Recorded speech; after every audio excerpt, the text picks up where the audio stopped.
আসসালামু আলাইকুম এভরিওয়ান। আমি ডক্টর তানজিম বৃষ্টি, intern doctor, Gopalganj medical college.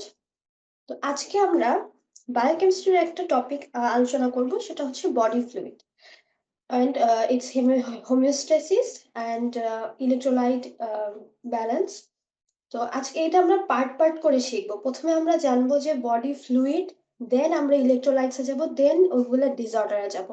তো প্রথমে আমরা জানি যে বডি ফ্লুইডটা নিয়ে আমরা আলোচনা করব। বডি ফ্লুইড, আমাদের বডি তো ম্যাক্সিমামই ওয়াটার দিয়ে তৈরি। তো আমরা কি জানি, ছোটবেলা থেকে আমরা জানি যে আমাদের বডি 60% হচ্ছে ওয়াটার। তো এটা ভ্যারি করে, মেল ফিমেলে ভ্যারি করে, কিন্তু আমরা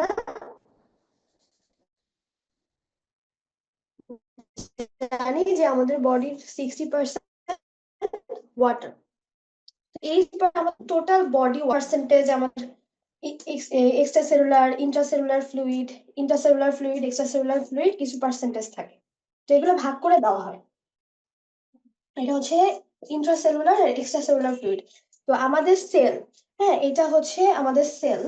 এই সেলের মধ্যে পানি থাকে, সেলের বাইরে পানি থাকে, এটাও সেলের বাইরে। তো আমি এটা আলাদা করে আঁকলাম, কারণ কি, এটা হচ্ছে ব্লাড ভেসেল। ব্লাড ভেসেলটাও আমার এই যে সেলের বাইরে, হ্যাঁ, ব্লাড ভেসেলটাও সেলের বাইরে। এখন তো বডি ফ্লুইড আমাদের টোটাল হচ্ছে কি 60%, তাই না? 60%। এই 60%-এর মধ্যে হচ্ছে এখানে একটা পার্সেন্টেজ যাবে, এখানে একটা পার্সেন্টেজ যাবে, এখানে একটা পার্সেন্টেজ যাবে। তো সেখানে হচ্ছে আমার টোটাল বডি পার্সেন্টেজ 60%, তার মধ্যে থেকে হচ্ছে 2/3, 60%-এর 2/3 হচ্ছে ইন্ট্রাসেলুলারে থাকে, আর আইসিএফ এ থাকে 1/3। এই টোটালটা মিলে এই যে এটা আর প্লাজমা। তো এই আইসিএফ বলতে, এক্সট্রাসেলুলার ফ্লুইড বলতে আমরা বুঝি হচ্ছে প্লাজমা, আর হচ্ছে এই যে এক্সট্রাসেলুলার মানে সেলের বাইরে, আর ইন্ট্রাসেলুলার মানে সেলের ভিতরে যে ফ্লুইড আছে সেটাকে বলি আমরা ইন্ট্রাসেলুলার ফ্লুইড। আর এক্সট্রাসেলুলার ফ্লুইড হচ্ছে সেলের বাইরে। আর সেলের বাইরে কি, এটাকেও আমরা প্লাজমা, যেটা হচ্ছে বডি ফ্লুইড, ইয়ে ব্লাড ভেসেল, এটাকেও আমরা হচ্ছে এক্সট্রাসেলুলার ফ্লুইডের মধ্যেই ফেলি। তো আমাদের বডি ফ্লুইড আমরা তিনটা কম্পার্টমেন্টে ভাগ করি, মানে ইউজুয়ালি দুইটা কম্পার্টমেন্টে ভাগ করি। এটা হচ্ছে ইন্ট্রাসেলুলার ফ্লুইড আর হচ্ছে এক্সট্রাসেলুলার ফ্লুইড। তো এক্সট্রাসেলুলার ফ্লুইড আবার দুই ধরনের আছে। এক্সট্রাসেলুলার ফ্লুইড দুই ধরনের, মানে দুই ভাগে ভাগ করি। একটা হচ্ছে ইন্টারস্টিশিয়াল ফ্লুইড। ইন্টারস্টিশিয়াল ফ্লুইডটা কি, এই যে আমার একটা সেল, এই যে আমার একটা সেল, এই দেখো, এই যে সেলের যে ভিতরে যে ফাঁকা জায়গা, সেটাকে বলি আমরা ইন্টারস্টিশিয়াল ফ্লুইড। আর আরেকটা হচ্ছে এই যে প্লাজমা। তো আমরা ইসিএফ কে, এক্সট্রাসেলুলার ফ্লুইড কে আমরা দুই ভাগে ভাগ করছি। একটা হচ্ছে আইসিএফ, আইএসএফ, যেটা হচ্ছে ইন্টারস্টিশিয়াল ফ্লুইড, যেটা আমাদের সেলের ভিতরের দিকে থাকে, ভিতরে ভিতরে ফ্লুইড থাকে সেটা। আর যেটা হচ্ছে আমার ব্লাড ভেসেলের ভিতরে, এটা আমার ব্লাড ভেসেল, এটা এন্ডোথেলিয়াম, ব্লাড ভেসেলের এন্ডোথেলিয়াম, এটা ব্লাড। এর মধ্যে কি আছে, এর মধ্যে আরবিসি আছে, ডাব্লিউবিসি আছে, ব্লাড সেল গুলো আছে। আর আছে কি প্লাজমা, প্লাজমাও একটা ফ্লুইডের মধ্যে পড়ে।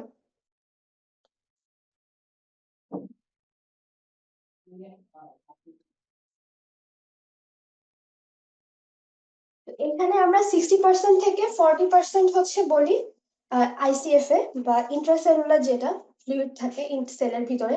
আর ইসিএফ এ আমরা বলি হচ্ছে 20%। তাহলে কি টোটাল 60% হলো। এবার 20% এর মধ্যেই আমরা হচ্ছে আহ ভাগ করে দিব।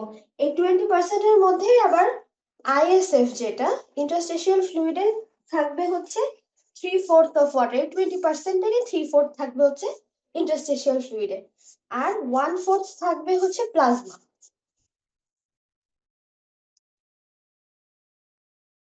আচ্ছা, তো এটা তো আমাদের বডির ডিস্ট্রিবিউশন গেল, যে 60%-এর বডি, যে আমাদের বডির মধ্যে যে ফ্লুইড আছে, সেটা আমাদের কিভাবে কিভাবে ডিস্ট্রিবিউশন হলো।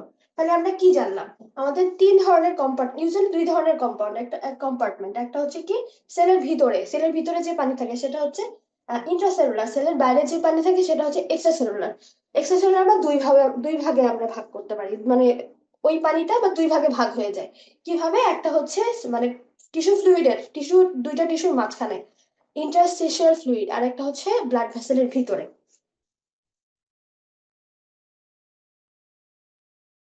তো এইখানে যে আমার এই কম্পার্টমেন্টে যে শুধু পানি থাকে তা তো না, এর সাথে আবার ইলেকট্রোলাইটসও থাকে। এই জন্য তো আমরা বলি না যে আমাদের বডি ইলেকট্রোলাইটস ব্যালেন্স করতে হয়। তো এই যে যে আইসিএফ ইন্টারসেলুলার ফ্লুইড আর হচ্ছে ইসিএফ, আর আমার এটা হচ্ছে প্লাজমা ব্লাড ভেসেল।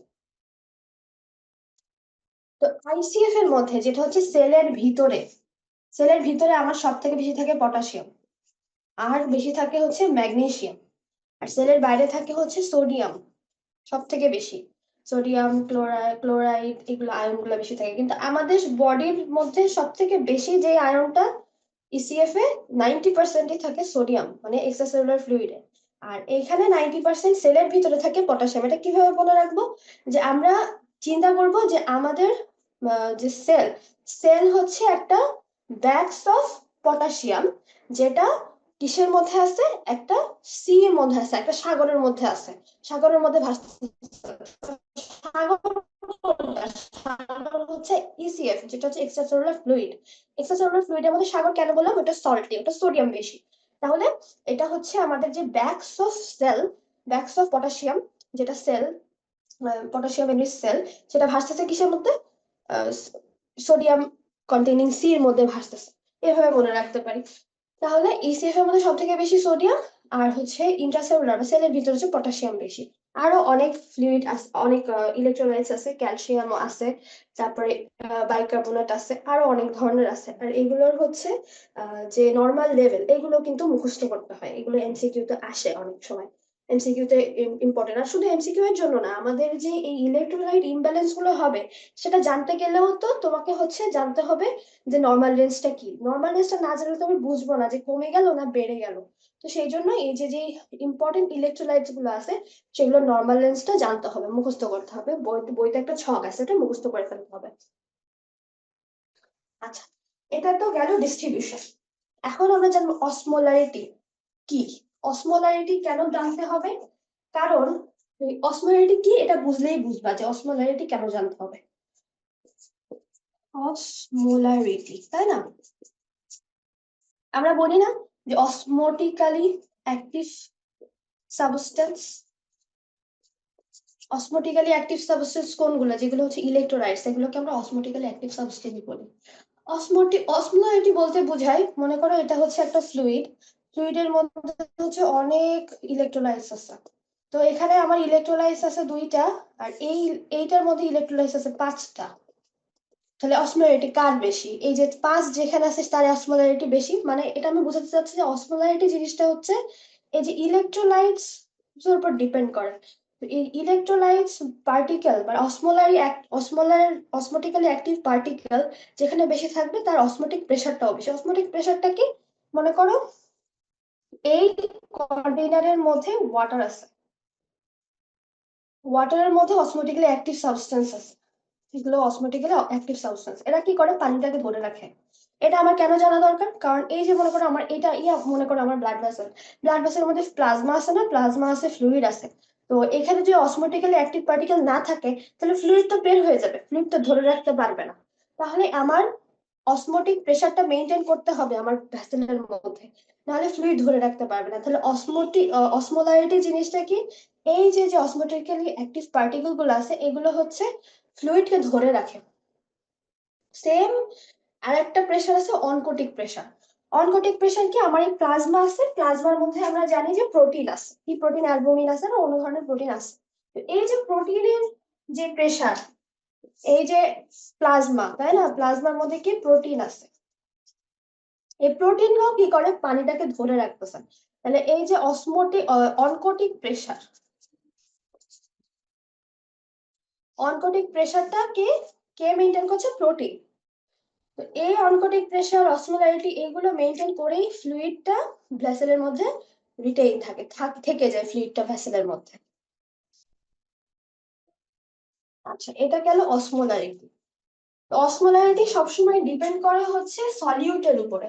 সলিউট কোনগুলো? ফ্লুইডের মধ্যে আমার সলিউট হচ্ছে এই যে সোডিয়াম, পটাশিয়াম, এই যে ইলেকট্রোলাইটস গুলা, ক্যালসিয়াম, ম্যাগনেসিয়াম, বাইকার্বনেট এগুলা মানে H2CO3 বাইকার্বনেট এগুলো হলো H+CO3 মাইনাস মানে এগুলো আয়ন আকারে যেগুলো আছে আমাদের বডিতে আয়ন অ্যানায়ন এগুলা ক্যাটায়ন অ্যানায়ন এগুলো হচ্ছে ইলেকট্রোলাইটস ইলেকট্রোলাইটস গুলাই হচ্ছে মেইনলি অসমেটিক্যালি অ্যাক্টিভ পার্টিকেল যারা হচ্ছে আমার ফ্লুইডের মধ্যে থেকে ফ্লুইডটাকে ধরে রাখতেছে বাইরে বের হতে দিচ্ছে না আচ্ছা এটা গেল হচ্ছে অসমোলারিটি তো অসমোলারিটি আমরা ইউজুয়ালি আমাদের বডির নর্মাল অসমোলারিটি কত 280 to 300 মিলি অসমোল পার লিটার এই যে পার লিটারে আমরা মেজার করি মানে কি এই মনে করো 1 লিটার তুমি ব্লাড নিলা বা 1 লিটার একটা বডি ফ্লুইড নিলা তার মধ্যে তোমার 300 মিলি অসমোল এই ইলেকট্রোলাইটটা আছে সেই 300 মিলি অসমোল ইলেকট্রোলাইটটা কি করতেছে প্রেসার ক্রিয়েট করতেছে এই পানিটাকে ধরে রাখতেছে তাহলে অসমোটিক প্রেসার দিচ্ছে কতটুকু দিচ্ছে 300 মিলি অসমোল পার লিটার এই যে 1 লিটার ফ্লুইডের মধ্যে এখন এটাকে যদি আমি লিটার না লিখে এটাকে যদি আমি কেজি দেই তাহলে এটার নাম হয়ে যাবে কি অসমোলারিটি অসমোলারিটি আর অসমোল্যালিটি অসমোল্যালিটি এটা হচ্ছে যখন আমি 1 কেজি ওয়াটারের মধ্যে ওই একই জিনিস সেম কিন্তু এটা হচ্ছে কেজি ওয়াটারের মধ্যে আর ওটা হচ্ছে লিটারে আচ্ছা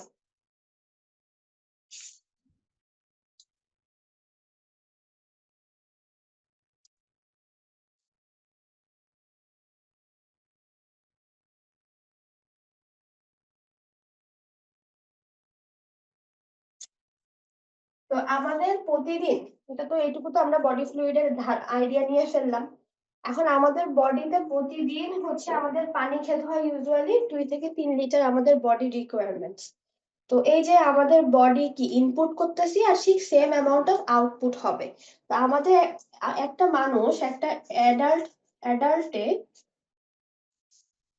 অ্যাডাল্টে 60% তার বডি ওয়েটে হচ্ছে ওয়াটার থাকে এটা তো বললামই ফার্স্টে তো তার পানি খেতে হবে 2 to 3 লিটার ইনটেক করতে হবে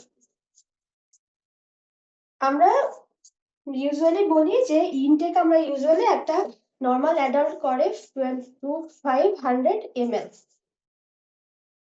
তা ওর ওই মানুষটার আউটপুটও হবে 250 ml 2500 ml তো এখানে হচ্ছে ইনটেক হচ্ছে আবার আউটপুটও হচ্ছে আউটপুট বিভিন্ন ভাবে হচ্ছে এটা হচ্ছে পার্সপিরেশনের মাধ্যমে হচ্ছে যেটা আমার স্কিন দিয়ে লস হচ্ছে ওয়াটার লস হচ্ছে বিভিন্ন ভাবে যেরকম আমার রেসপিরেশন দিয়ে এক ধরনের ওয়াটার লস হচ্ছে স্কিন দিয়ে ওয়াটার লস হচ্ছে ইউরিন দিয়ে ওয়াটার লস হচ্ছে তো এইগুলোকে একসাথে করে 2500 ml ওয়াটার লস হচ্ছে আর আমরা ইনটেকও করছি 2500 ml ওয়াটার আর এখান থেকে আসছে যে ওয়াটার টার্নওভার জিনিসটা কি আমরা যতটুকু এইটাই যে আমরা যতটুকু খাবো ততটুকুই হচ্ছে বের হয়ে যাবে ওয়াটারটা তো ওয়াটার টার্নওভারে আমরা কি লিখতে পারি মানে একটা ইকুয়েশন আছে water input divided by water output এই যে আমরা যতটুকু খাচ্ছি ওয়াটার ইনপুট করতেছি ওয়াটার টার্নওভার ইকুয়েশনটা কি water input divided by water output এটাকে আমরা হচ্ছে আবার ডিভাইড করব কি দিয়ে এক্সট্রা সেলুলার ফ্লুইড ভলিউম দিয়ে কেন এক্সট্রা সেলুলার ফ্লুইড ভলিউম কারণ কি যে আমাদের যত ইলেকট্রোলাইট মেজার করি আমরা সবই আমরা এক্সট্রা সেলুলার ফ্লুইডে ইলেকট্রোলাইটটাই মেইনলি মেজার করি এই যে আমরা বলি যে ইলেকট্রোলাইটস কমে গেছে বেড়ে গেছে এগুলো আমরা ইউজুয়ালি এক্সট্রা সেলুলার ফ্লুইডের ইলেকট্রোলাইটসটাকে মেজার করি ইন্টারসেলুলার ফ্লুইড পর্যন্ত জানি ইন্টারসেলুলার ফ্লুইডে ইলেকট্রোলাইট যা থাকার থাকে তো এক্সট্রাসেলুলার ফ্লুইডের ভলিউমটা আমরা এখানে ভাগ দিব সাথে দিব হচ্ছে 100 তো এটাকে আমরা ইকুয়েশন করলে আমরা হচ্ছে ওয়াটার টার্নওভার পাবো আর কি যে কতটুকু লস হচ্ছে কতটুকু ইনপুট হচ্ছে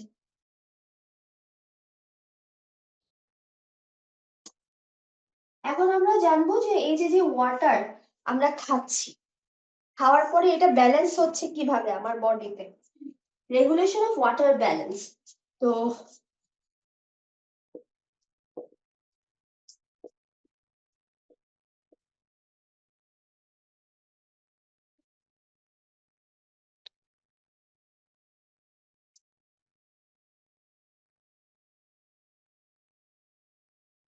এটার কয়েকটা মাধ্যমে আমাদের বডি যখন আমরা যখন ওয়াটার খাই তখন আমাদের বডি রেগুলেট করে ওয়াটারটাকে কিভাবে। এক নাম্বার হচ্ছে থার্স্ট। আমাদের যখন পানি পিপাসা লাগে তখনই তো আমরা পানি খাই, তাই না? থার্স্ট সেন্টারটা হচ্ছে আমরা যখন পিপাসা লাগে তখন আমাদের থার্স্ট সেন্টারটা অ্যাক্টিভেট হয়ে যায়, তারপরে হচ্ছে আমরা পানি খাই। তারপরে আরেকটা জিনিস কি, যে এডিএইচ, অ্যান্টি ডাইউরেটিক হরমোন, এটা হচ্ছে পোস্টেরিয়র পিটুইটারি থেকে সিক্রেট হয়। এটাও এই যে ওয়াটার ব্যালেন্সটাকে রেগুলেট করে। কিভাবে রেগুলেট করে আস্তে শেয়ার করে। এরপরে আর কি রেগুলেট করে, অ্যালডোস্টেরন।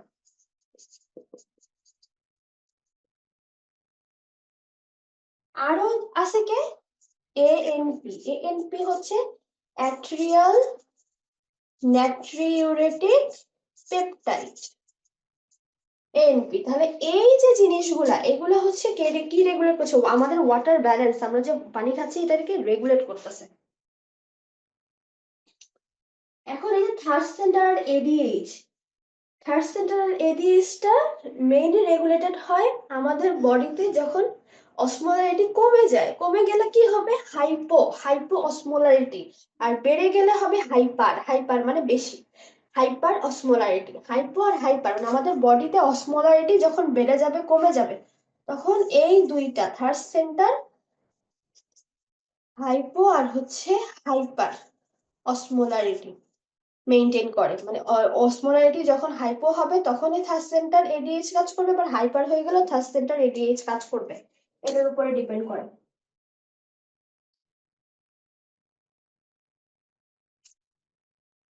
আর অ্যালডোস্টেরনের কাজ কি ছিল, অ্যালডোস্টেরন হচ্ছে সোডিয়াম রিটেনশন, অ্যালডোস্টেরন হচ্ছে সোডিয়াম অ্যাবজর্পশনটাকে বাড়ায়, আর হচ্ছে পটাশিয়াম আর হাইড্রোজেনের এক্সক্রিয়েশনটাকে করে দেয়, বাড়ায় আর কি। মানে পটাশিয়াম আর হাইড্রোজেনকে এক্সক্রিয়েট করে দিচ্ছে, আর সোডিয়ামকে রিঅ্যাবজর্ব করে। আমরা জানি কি সোডিয়াম ফলোস ওয়াটার, যেখানেই সোডিয়াম সেখানেই ওয়াটার, তাহলে সোডিয়াম রিঅ্যাবজর্ব করলে ওয়াটার রিঅ্যাবজর্ব হচ্ছে, এইভাবে ওয়াটার ব্যালেন্সটা মেনটেন হচ্ছে। আর এএনপি যেটা, এটার মেইন কাজ হচ্ছে অ্যাট্রিয়াল নাট্রিউরেটিক পেপটাইড। এটা আমাদের কোথায় থাকে, আমাদের যে হার্ট, আমাদের এই হার্টের যে অ্যাট্রিয়াম আছে না, এই অ্যাট্রিয়ামে থাকে এই এএনপি। এই এএনপিটা কি করে, সোডিয়ামের এক্সক্রিয়েশন বাড়ায়। তাহলে আমাদের বডি থেকে সোডিয়াম কমে যাবে, এক্সক্রিয়েশনটাকে বাড়াবে।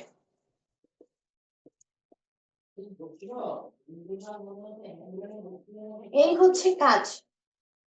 তাহলে সোডিয়াম বের হয়ে গেলে পানিও বের হয়ে যাবে, তাহলে ওয়াটার ব্যালেন্স হবে। এখন আমার বডিতে যদি পানির ঘাটতি হয়, যেরকম ওয়াটার ডিপ্লেশন যেটা আমরা বলি, পানির ঘাটতি হয়, তখন কি হবে, ব্লাডের ভলিউমটাও কমে, ব্লাডে তো ফ্লুইড আছে, তাহলে কি হচ্ছে, বডিতে ভলিউমটা কমে যাচ্ছে, ওয়াটার ডিপ্লেশন। ওয়াটার ডিপ্লেশন হচ্ছে বডিতে ভলিউমটা কমে যাচ্ছে, বডির ভলিউম কমে, ব্লাডের ভলিউম কমে যাচ্ছে, ব্লাডের ভলিউম কমে যাচ্ছে, কারণ ব্লাডে তো ফ্লুইড আছে, ব্লাডের ভলিউম কমবে। আর ব্লাডের ভলিউম কমা মানে কি, অসমোলারিটি বেশি। ভলিউম কমছে মানে কি হচ্ছে, অসমোলারিটি বেশি হচ্ছে। এটা কিভাবে হচ্ছে, তুমি যদি একটা কাজ করো, এইখানে এই বিকারের মধ্যে 10 টিস্পুন সুগার দাও, আর এখানে যদি এইটুকু পানি থাকে, 1 কাপ পানির মধ্যে 10 স্পুন সুগার, আর এইটার মধ্যে হচ্ছে 5 টেবিল স্পুন সুগার আর 1 মগ পানি, তাহলে অসমোলারিটি কোথায় বেশি হবে, এখানে কনসেন্ট্রেশন বেশি না সুগারের। তো এখানে যেহেতু সুগারের কনসেন্ট্রেশন বেশি, ওয়াটার কম, ওয়াটার কমে গেছে, সেজন্য তো সলিউটের কনসেন্ট্রেশন বেড়ে গেছে। আর এখানে যেহেতু ওয়াটার বেশি, ডাইলিউটেড হয়ে আছে সলিউট গুলা, তাহলে এখানে অসমোলারিটিটা কম আর এখানে অসমোলারিটি বেশি। সেরকমই যখন আমার বডির মধ্যে ওয়াটার কমে যাচ্ছে, ওয়াটারটা বের হয়ে গেছে, তখন কি আছে, ইলেকট্রোলাইটস গুলো আছে। ইলেকট্রোলাইট কি ওয়াটারের মধ্যে ভাসতে থাকে, তো ইলেকট্রোলাইট গুলো তখন হচ্ছে কনসেন্ট্রেটেড হয়ে যায়, তখন অসমোলারিটিও বেড়ে যায়। আর যখন এই যে অসমোলারিটি বেড়ে যাবে, তখন কি হবে, আমার থার্স্ট সেন্টার আছে ব্রেনে, সেটা অ্যাক্টিভেটেড হবে। থার্স্ট সেন্টার অ্যাক্টিভেটেড হয়ে যাবে, তখন কি হবে, আমরা পানি খাবো, ওয়াটার ইনটেক। করব, তখন কি হবে, আবার অসমোলারিটিটা কমে যাবে। যেহেতু পানি আবার আসতেছে, ডাইলিউটেড হয়ে যাচ্ছে ইলেকট্রোলাইটস গুলো, তো অসমোলারিটিটা কমে যাবে। এইটা গেল একটা মেকানিজমে। এরপরে হচ্ছে এডিএইচ কি করে, এই যে ওয়াটার ডিপ্লেশন হলে এই এক মেকানিজমে কাজ করতে পারে।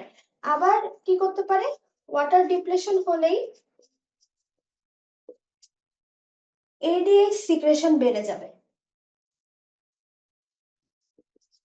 এটা তো প্রথমটা দেখালাম যে থার্স্ট মেকানিজম, যে regulation of water balance thirst মেকানিজমে কিভাবে রেগুলেট করতেছে। এবার দেখাচ্ছি যে এডিএইচ টা কিভাবে রেগুলেট করতেছে। ওয়াটার ডিপ্লেশন হলে এডিএইচ সিক্রেশনটা বেড়ে যাবে। আর এডিএইচ কি করে, যেটা বলে দিছি, যে সোডিয়াম রিঅ্যাবজর্পশনটাকে বাড়াচ্ছে, আর কি করতেছে, পটাশিয়াম আর এই হাইড্রোজেনকে এক্সক্রিয়েট করে দিচ্ছে। এই যে সোডিয়াম এন্ড ওয়াটার, শুধু সোডিয়াম না তো, সোডিয়ামের সাথে ওয়াটারও যাবে। সোডিয়াম এন্ড ওয়াটার রিঅ্যাবজর্পশন বাড়াবে। কোথায় বাড়াবে, এই যে আমাদের কিডনি যে কনভলিউটেড টিউব আছে না, এই যে আমাদের কিডনি ডিস্টাল কনভলিউটেড টিউবিউল, এটা হচ্ছে ডিসিটি, এটা হচ্ছে কনভলিউটেড টিউবিউল, এগুলো তো loop of Henry, proximal convoluted tubule. তো এই যে ডিস্টাল আর এটা কি কনভলিউটেড ডাক্ট, কালেক্টিং ডাক্ট। এই কালেক্টিং ডাক্টে কি হবে, এই সোডিয়াম এন্ড ওয়াটার রিঅ্যাবজর্পশন বেড়ে যাবে এই কালেক্টিং ডাক্টে কিডনির। সোডিয়াম এন্ড ওয়াটার রিঅ্যাবজর্পশন বেড়ে যাবে। এবার হচ্ছে ওয়াটার এক্সক্রিয়েশন কমে যাবে। তাহলে কি আমার বডির মধ্যে ওয়াটারটা থেকে গেল, কিডনি বলবে যে না ভাই আমার বেশি ওয়াটার বের করা যাবে না, আমার বডিতে ওয়াটারের ঘাটতি আছে, তো সেই জন্য ওয়াটার বেশি বের করবে না কিডনি যে কালেক্টিং ডাক্ট দিয়ে কি করবে, সোডিয়াম এন্ড ওয়াটার রিঅ্যাবজর্ব করে ফেলবে। এই হচ্ছে একটা মেকানিজম।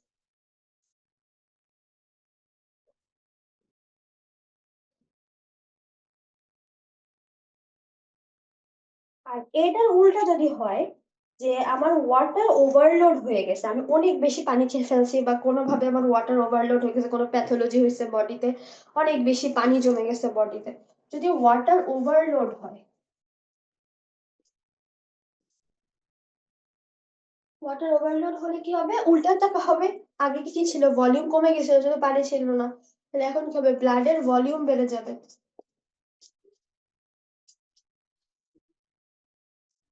ব্লাডের ভলিউম বেড়ে গেল, ব্লাডের ভলিউম বেড়ে গেলে কি হলো, পানি বেশি, তাহলে কি হবে, ইলেকট্রোলাইটস গুলো ডাইলিউটেড হয়ে যাবে। ডাইলিউটেড হয়ে গেলে অসমোলারিটি কি হবে, কমে যাবে। আর থার্স্ট সেন্টার ডিপ্রেসড হবে, কারণ আমার তো এখন পানি লাগতেছে না, অলরেডি আমার বডিতে বহুত পানি আছে, যে জন্য থার্স্ট পানি খাবে না, তাহলে ওয়াটার ইনটেকটা ডিপ্রেসড হবে। আর এদিকে কি করবে, এদিকে হচ্ছে এডিএইচ, অ্যান্টি ডাইউরেটিক হরমোন, এখানে বোঝা যাচ্ছে যে ডাইউরেসিস করতে বাধা দিচ্ছে, তাহলে এটা কমে যাবে। কমে যেয়ে হচ্ছে ওয়াটার অ্যাবজর্পশনটাকে কমাবে আর ওয়াটার এক্সপিরেশনটা বাড়াবে, ওয়াটারকে বের করে দিবে, মূল কথা এক্সপিরেশনটাকে বাড়াবে। কারণ আমার এত ওয়াটার দরকার নেই, কিডনিকে বলবে যে বাবা আমার এখন এত ওয়াটার দরকার নেই, অনেক বেশি ওয়াটার হয়ে গেছে, তুমি ওয়াটার বের করে দাও। তখন কি করবে, এডিএইচটা কমে আসবে, তখন আর সোডিয়াম ওয়াটার রিঅ্যাবজর্পশন হবে না, আর তখন হচ্ছে এক্সট্রা ওয়াটার যেগুলো থাকবে, ওয়াটার এক্সক্রিয়েট হয়ে যাবে বডি থেকে, তখন মানে ওয়াটার ব্যালেন্সটা মেইনটেইন।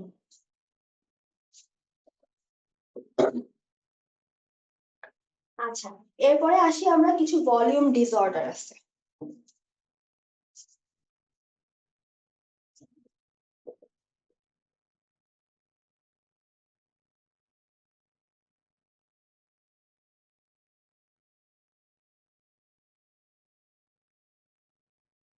ভলিউম ডিসঅর্ডারের মধ্যে আমরা যে টার্মটা ইউজ করি, একটা হচ্ছে কন্ট্রাকশন, একটা এক্সপেনশন, ভলিউম এক্সপেনশন। এইখানে আমি আবারই প্রথমের ছবিটা আঁকি। এখানে কি ছিল, এখানে আইসিএফ, ইসিএফ, আর এটা কি, প্লাজমা। আচ্ছা, তো এখানে আমার ভলিউম যদি কন্ট্রাকশন হয়, এই যে কমে গেছে ভলিউম এটুকু, এটুকু ভলিউম কমে গেল, আবার ভলিউম এখানে বেড়ে গেছে, এটাকে বলবো আমরা, এই যে ভলিউম এটুকু বেড়ে গেছে এটাকে বলবো আমরা ভলিউম এক্সপেনশন। আর এই যে এটুকু কমে গেছে এটাকে বলবো আমরা ভলিউম কন্ট্রাকশন। এই ভলিউম কন্ট্রাকশন এক্সপেনশনের সাথে আবার অসমোলারিটি কমে বাড়ে। তো অসমোলারিটি এদিকে যদি আমি দেখি তাহলে এটা কি, এদিকে হচ্ছে এটা অসমোলারিটি বেড়ে গেছে, আবার এদিকে যদি আমার এটুকু আসে তাহলে এটা আমার অসমোলারিটি কমে গেছে।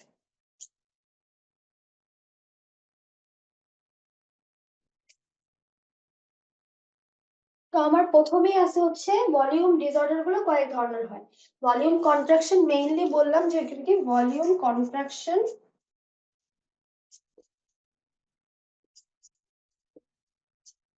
আর একটা হচ্ছে ভলিউম এক্সপেনশন। কার ভলিউম? ইসিএফ এর ভলিউম, আইসিএফ এর ভলিউম, এগুলোর ভলিউম। তাহলে ভলিউম কন্ট্রাকশন, আবার ভলিউম কন্ট্রাকশন বলতে কি হাইপোভলিমিয়া। হাইপোভলিমিয়া বলতে কি ভলিউম কমে গেছে, সেটা হচ্ছে হাইপোভলিমিয়া। এটা আবার কয়েক ধরনের আছে। এখানে হচ্ছে আইসো, আইসো মানে সেম, ভলিউম কমছেও না বাড়ছেও না, মানে হচ্ছে আমার বডির ভলিউম ঠিক আছে, ফ্লুইডের ভলিউমটা ঠিক আছে। হাইপো, আরেকটা আছে হচ্ছে হাইপার। হাইপো মানে তো কমে গেছে ভলিউম, হাইপার মানে বেড়ে গেছে। এটা হচ্ছে ভলিউম কন্ট্রাকশন, আবার তিন ধরনের। ভলিউম এক্সপেনশন, এক্সপেনশন বলতে হচ্ছে হাইপার ভলিউমিয়া, ভলিউম বেড়ে গেছে, এটাও ওই সেম তিন ধরনের, আইসোটনিক, হাইপোটনিক, হাইপারটনিক, হাইপার ভলিউমিক। তো আমরা কমনলি আমাদের যে ভলিউম ডিসঅর্ডার গুলো আমরা কমনলি ইউজ করি সেটা হচ্ছে আইসোটনিক, হাইপোটনিক, হাইপোভলিউমিয়া।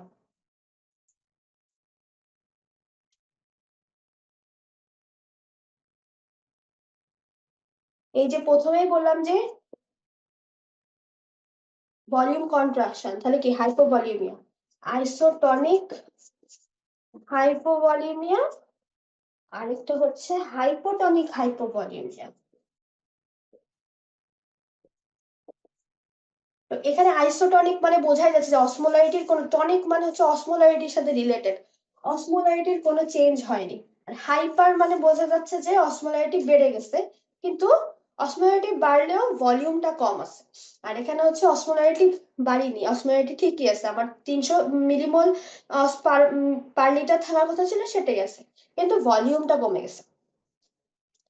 আর একটা ধরনের আমরা ইউজ করি সেটা হচ্ছে হাইপোটনিক হাইপার ভলিউমিয়া।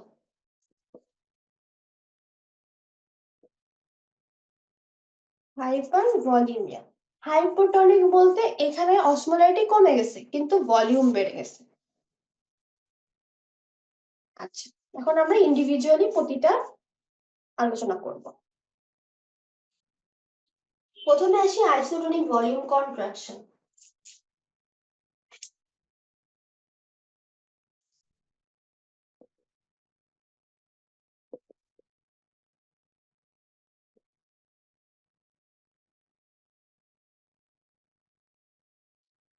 আইসোটনিক ভলিউম কন্ট্রাকশনটা কেন হচ্ছে? এটা আইসোটনিক বলতে আমরা বুঝছি যে অসমোলারিটি নরমাল আর ভলিউমটা কি হচ্ছে কমে গেছে। তো এটা কেন হচ্ছে, কিভাবে ভলিউম কমে যাচ্ছে বা আইসোটনিক অসমোলারিটি নরমাল হচ্ছে?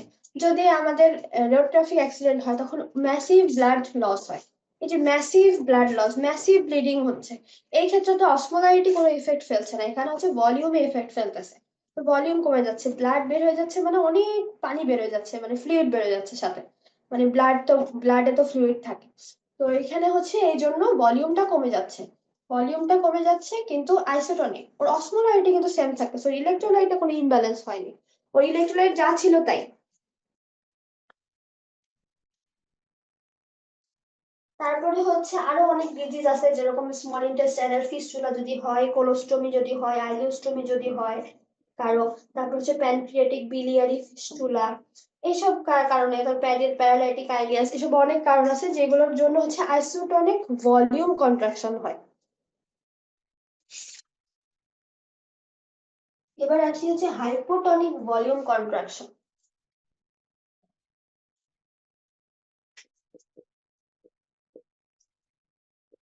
হাইপোটনিক নামেই বোঝা যাচ্ছে ভলিউম কন্ট্রাকশন মানে তো হচ্ছে ভলিউম কমে গেছে, মানে অসমোলারিটি হাইপোটনিক মানে অসমোলারিটি কম আর ভলিউমও এখানে কম, তাহলে কি অসমোলারিটিও কমে গেছে ভলিউমও কমে গেছে।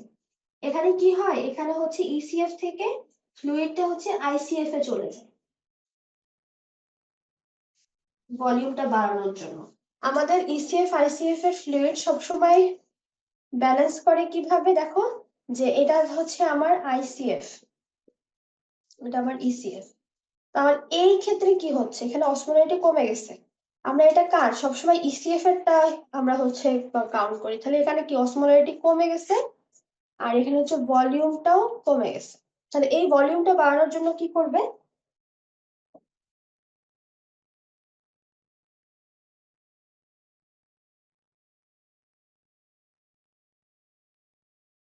এখান থেকে ফ্লুইড আদান প্রদান হবে, ইসিএফ থেকে আইসিএফ আইসিএফ থেকে ইসিএফ এ ফ্লুইড আদান প্রদান হয়ে ভলিউমটাকে বাড়ানোর চেষ্টা করে, ভলিউম কমে গেলে আবার ওইভাবে ফ্লুইড আদান প্রদান হয়ে বাড়ানোর চেষ্টা করে। যেরকম এখানে যদি আমার মানে অসমোলারিটি কত নরমালি হচ্ছে 300, এখানে যদি আমার 280 থাকে তো এখান থেকে কিছু ফ্লুইড চলে আসবে এসে এখানেও 280 হয়ে যাবে, এখানেও এখানেও হচ্ছে 280 তো ছিলই, তো এইভাবে হচ্ছে মেনটেন করে। আবার এখানে যদি দেখা যাচ্ছে বেশি হয়ে যায় 350 হয়ে যায়, তখন এখান থেকে কিছু ফ্লুইড এদিকে চলে আসবে, এদিকে চলে এসে এটা 350 হয়ে যাবে, মানে এদিকে এইভাবে এক কম্পার্টমেন্ট থেকে আরেক কম্পার্টমেন্টে ফ্লুইড এক্সচেঞ্জ করে ফ্লুইডের ব্যালেন্সটা মেনটেন করে আমাদের কম্পার্টমেন্ট গুলোতে।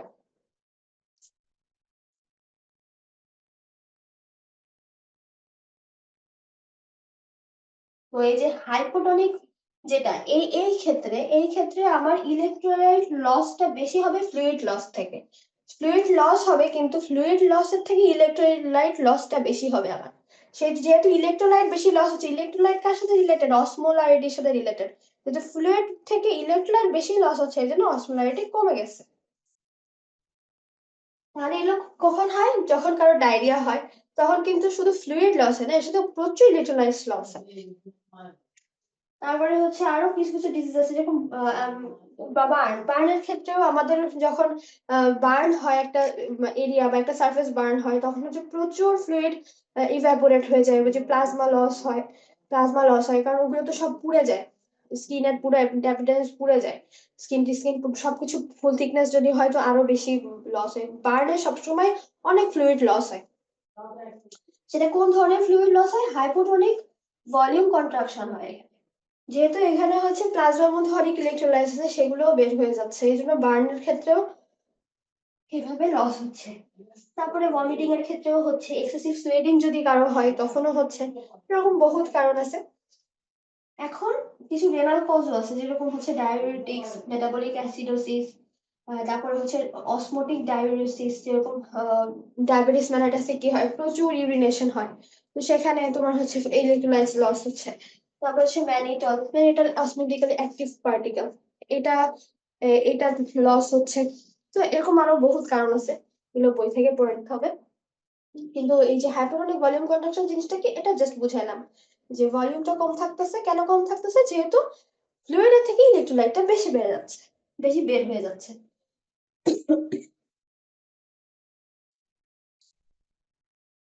এবার আরেকটা আসি,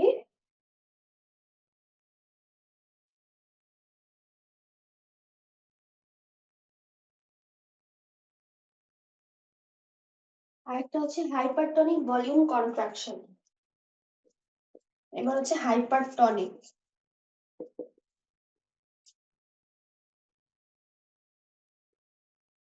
হাইপারটনিক মানে বোঝাই যাচ্ছে এখানে অসমোলারিটি বেড়ে গেছে, আর ভলিউম কন্ট্রাকশন হয়তো ভলিউম কমই।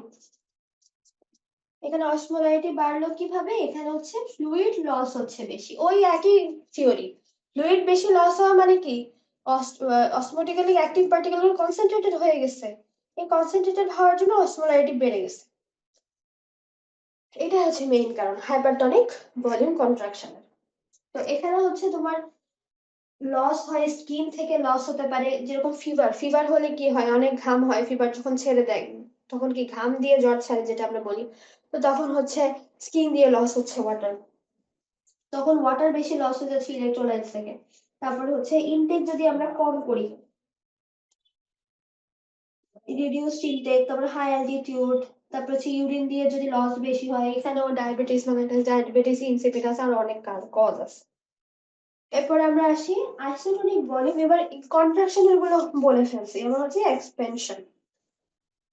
এবার হচ্ছে আইসোটনিক ভলিউম এক্সপেনশন।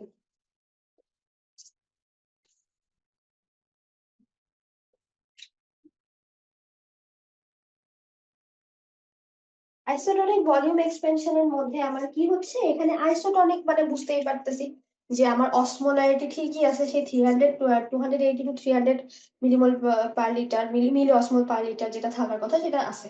তাহলে অসমোলারিটি নর্মাল, ভলিউম কি হয়ে গেছে, এক্সপেনশন মানে ভলিউম বেড়ে গেছে, তাহলে অসমোলারিটি এখানে চেঞ্জ হচ্ছে না। এখানে এটা কিভাবে হতে পারে, আমরা যদি একটা পেশেন্টকে স্যালাইন দেই, কি স্যালাইন, নর্মাল স্যালাইন দেই, নর্মাল স্যালাইনের মধ্যে কিছু সোডিয়াম আছে, ক্লোরিন আছে, কিন্তু এই নর্মাল স্যালাইনটা অবশ্যই আইসোটোনিক হতে হবে। আইসোটনিক হতে হবে কেন, আমার বডির যে আইসো মানে সেম, বডির যে অসমোলারিটি সেই অসমোলারিটি মেনটেন করেই এই ফ্লুইডটা আমাকে দিতে হবে, না হলে কি কি হতে পারে যদি আমি আইসোটনিক না দেই, অনেক কিছুই হতে পারে। কি হতে পারে, সোডিয়াম ক্লোরাইড যদি আমি এটা হাইপোটনিক দেই,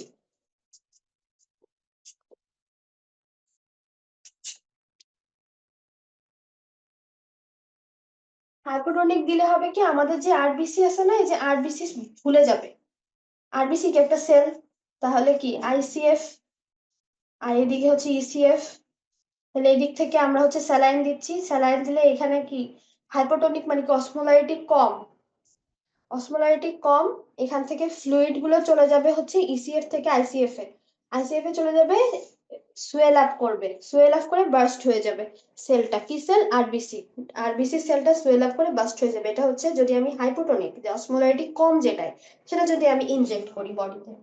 আর হাইপারটনিক ইনজেক্ট করলে কি হবে, উল্টাটা হবে। হাইপারটনিক মানে কি, হাইপারটনিক মানে অনেক বেশি, হাইপারটনিক মানে কি অনেক বেশি ইলেকট্রোলাইটস, এটা কি আইসিএফ, এটা হচ্ছে ইসিএফ, এটা আমি হাইপারটনিক দিব এই পেশেন্টকে। হাইপারটনিক দিলে হবে কি, এখানে অনেক বেশি ইলেকট্রোলাইটস, তো এখান থেকে পানি সব, ইলেকট্রোলাইট যেখানে বেশি আছে সেখানে পানি টানবে না, তো এই যে পানি সব টেনে নিয়ে যাবে ইসিএফ, পানি টেনে নিয়ে যাবে, তখন এটা কুচকে যাবে, শ্রিঙ্ক করে যাবে আরবিসি গুলা। তো এই জন্য আমরা সবসময় আইসোটনিকটা মেনটেন করি, যাতে এই ডিসঅর্ডার গুলো না হয়, এই ঝামেলা গুলো না হয়। তো সেজন্য সবসময় আমাদেরকে আইসোটনিক ফ্লুইড দিতে হয়। নর্মাল স্যালাইন আমরা বলি 0.9% নর্মাল স্যালাইন, এইটাই হচ্ছে।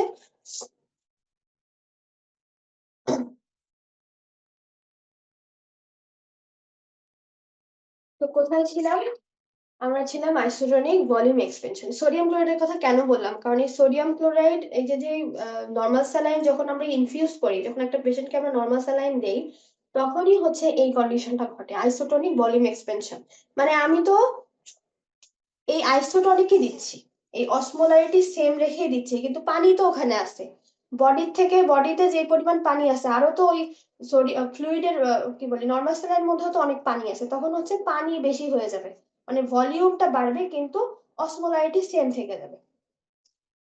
এই জন্য বলছে হচ্ছে নর্মাল স্যালাইন দেওয়ার পরে আইসোটনিক ভলিউম এক্সপেনশন হবে। তো এটা হচ্ছে আয়াট্রোজেনিক, যেটা ডাক্তার দিয়ে হয়, যেহেতু আমরা যখন একটা পেশেন্টকে ট্রিট করি তখন আমরা যে স্যালাইন যখন দিই তখন এই কন্ডিশনটা হবে, বেশি দেওয়া যাবে না আবার।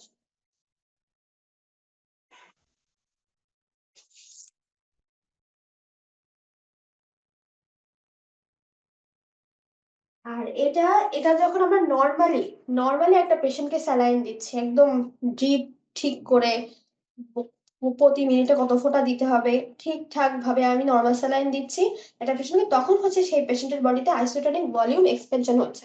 কিন্তু যখন আমি পেশেন্টকে অনেক বেশি নর্মাল স্যালাইন দিয়ে ফেলবো, তখন আমার কি হবে, হাইপারটনিক ভলিউম এক্সপেনশন হয়ে যাবে। অনেক বেশি দিয়ে ফেললে তখন অসমোলারিটি বেড়ে যাবে, অসমোলারিটি বেড়ে যাবে বডির মধ্যে, অসমোলারিটি বেড়ে গেলে তখন হয়ে যাবে হাইপারটন, যখন আমি excessive excessive sodium chloride infusion করব।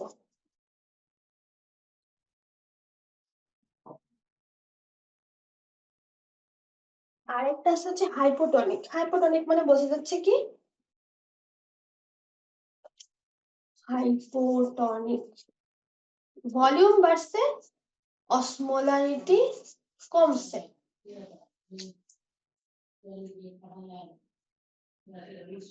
এখানে ভলিউম কার বাড়তেছে? ইসিএফ এর ভলিউম। সবসময় কিন্তু ইসিএফ এর ভলিউম, অলওয়েজ ইসিএফ নিয়ে কাজ হচ্ছে, আইসিএফ নিয়ে কোনো কাজ হচ্ছে না।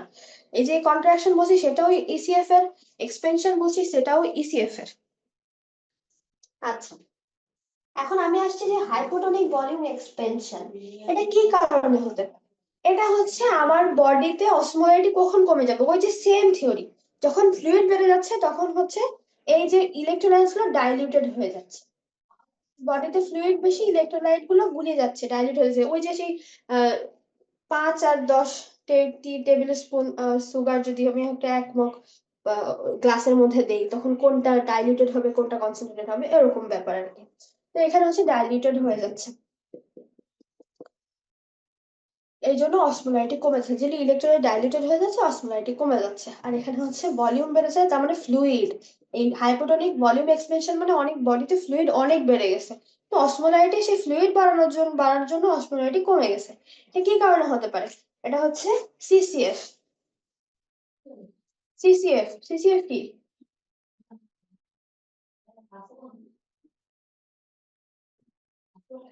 Congestive cardiac failure.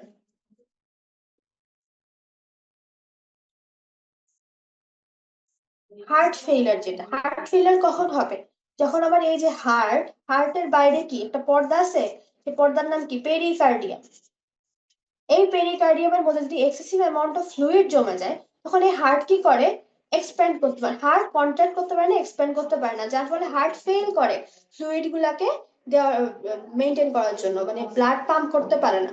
তখন কি হয়, আমার যে ভেনাস রিটার্ন আছে সেটা হচ্ছে ব্যাহত হয়। ভেনাস রিটার্ন যদি ব্যাহত হয়, ভেনাস রিটার্ন যদি না হতে পারে, এখান থেকে যে আসবে inferior vena CAVA superior vena CAVA দিয়ে যে আসবে ব্লাড হার্টে, সেটা যদি না হতে পারে, তখন এরা কি করে, এই ফ্লুইড গুলো আমার হাত পায়ে জমা হতে থাকে। হাতের মধ্যে পায়ের মধ্যে ফ্লুইড গুলো এক্সেস অ্যামাউন্ট অফ ফ্লুইড জমা হতে পারে, যেহেতু আমার এই হাত পা মাথা এগুলো থেকে ফ্লুইড নিয়ে কে আসে, এই ভেনাস রিটার্ন করতেছে সুপিরিয়র ইনফিরিয়র ভেনা কাভা দিয়ে রাইট হার্টে আসতেছে। তো এই কাজটা করতে পারবে না, কারণ কি, আমার হার্টই তো পাম্প করতে পারতেছে না, তো কিভাবে করবে? তো সেই জন্য যেহেতু ব্লাড যেতে পারতেছে না, পাম্প করতে পারতেছে না, ভেনাস রিটার্ন হচ্ছে না, সেই পানিগুলো জমে থাকতেছে আমার পেরিফেরিতে, হাত পায়ের মধ্যে সেই এক্সট্রা পানিগুলো জমে থাকতেছে, মানে এক্সট্রা ব্লাড জমে থাকতেছে, সেখান থেকে ফ্লুইড এক্সুডেট হয়ে হয়ে হয়ে হয়ে তখন হচ্ছে ব্লাড গুলো ফ্লুইড জমতেছে, তখন ভলিউম, ইসিএফ এর ভলিউম বেড়ে যাচ্ছে, এক্সট্রাসেলুলার কম্পার্টমেন্টের ভলিউমটা বেড়ে যাচ্ছে, কিন্তু অসমোলারিটি ওই সাপেক্ষে কি হচ্ছে, কমে যাচ্ছে। সেটা হচ্ছে আমার হাইপোটনিক ভলিউম এক্সপেনশন। তো এটা শুধু কনজেস্টিভ কার্ডিয়াক ফেলিওর না, যে যে কারণে শুধু আমাদের বডিতে ফ্লুইড বেড়ে যায়, যে ইডিমা হয়, হাত পা ফুলে যায়, মুখ ফুলে যায়, সেই সব ক্ষেত্রে হচ্ছে এরকম ঘটনা ঘটে। যেরকম একটা কারণ বললাম, congestive cardiac failure, heart failure হলে এরকম হয়। তারপরে হচ্ছে নেফ্রোটিক সিনড্রোম। নেফ্রোটিক সিনড্রোমে আমার ওই যে, নেফ্রোটিক সিনড্রোমে কি হয়, plasma plasma protein protein protein বেরোয়, প্রোটিন হচ্ছে বেরোয় যায়, মানে তাহলে আমার বডির প্রোটিন কমে গেছে। বডির মধ্যে প্রোটিন কমে গেলে কি হয়, প্রথমেই বললাম যে অনকোটিক প্রেসার কে মেনটেন করে, প্রোটিনটা মেনটেন করে অনকোটিক প্রেসার। তাহলে কি হবে, অনকোটিক প্রেসার কিভাবে মেনটেন হচ্ছে, ফ্লুইড কে ধরে রাখছে ভেসেলের মধ্যে, কিন্তু ভেসেলের মধ্যে তো তখন আর ফ্লুইড ধরে রাখতে পারবে না, যখন আমার ভেসেলের মধ্যে প্রোটিনটাই কমে গেল। প্রোটিনটা আমার কিডনি দিয়ে বেশি বেশি প্রোটিন এক্সক্রিয়েট হয়ে যাচ্ছে নেফ্রোটিক সিনড্রোমে। এটা একটা ডিজিজ, আমাদের কিডনির একটা ডিজিজ। এই ডিজিজে কি হয়, প্রোটিনটা বেশি বেশি বের হয়ে যাচ্ছে, এখন প্রোটিন বের হয়ে গেলে কি হবে, এই ফ্লুইডটা ধরে রাখতে পারবে না, ফ্লুইড গুলো চলে আসবে ইসিএফ এ, ইন্টারস্টেশিয়াল স্পেসে চলে আসবে, ইসিএফ এর ইন্টারস্টেশিয়াল স্পেসে চলে আসবে। ইন্টারস্টেশিয়াল স্পেসে চলে এসে তখন কি হবে, ইডিমা হবে, ফুলে যাবে, এক্সেসিভ ওয়াটার এখানে জমা হয়ে যাবে। তো এটা নেফ্রোটিক সিনড্রোমে হচ্ছে আগে পানি আসে মুখে, কিডনি যত ডিজিজ আছে, আর হার্টের ডিজিজ গুলোতে পায়ে পানি আসে আগে, অ্যাঙ্কেল ইডিমা থাকে, পায়ে ইডিমা থাকে, এগুলো হচ্ছে হার্ট ফেলিওরের ক্ষেত্রে। আর যেগুলো হচ্ছে নেফ্রোটিক সিনড্রোম, কিডনির যত ডিজিজ আছে সেগুলোর জন্য হচ্ছে মুখ ফুলে যায় খুব তাড়াতাড়ি। তো মানে এই যে একটা ইডিমার পেশেন্ট, তার হচ্ছে যার সিসিএফ আছে, তারপর হচ্ছে আরো একটা ডিজিজ আছে chronic liver disease. Chronic liver ডিজিজে কি হচ্ছে, প্লাজমা প্রোটিন তৈরি হচ্ছে না। প্রোটিন তৈরি হয় কোথায়, লিভার। কিন্তু এই লিভারের ডিসফাংশনিং, লিভারটা নষ্ট হয়ে গেছে, পচে গেছে, সিরোসিস অফ লিভার, লিভার পচে গেছে, লিভারটা আর কাজ করছে না, নন ফাংশনিং, লিভার প্রোটিন তৈরি করতে পারছে না। তখন কি হবে, প্রোটিনের সংখ্যা কমে যাবে, ওই সেম মেকানিজম, ফ্লুইড ধরে রাখতে পারবে না, ফ্লুইড বেরোয় যাবে বেশি বেশি, এক্সট্রাসেলুলার ফ্লুইড ইন্টারস্টিশিয়াল স্পেসে। তখন কি হবে, ফুলে যাবে বডি, ইডিমাটাস হবে, অ্যাসাইটিস হবে, বডি পুরো ফুলে যাবে, পেট ফুলে যাবে। তো সেটা হচ্ছে সিএলডি তে। তো এই সব কারণে হচ্ছে একটা পেশেন্টের হাইপোটোনিক ভলিউম এক্সপেনশন হয়।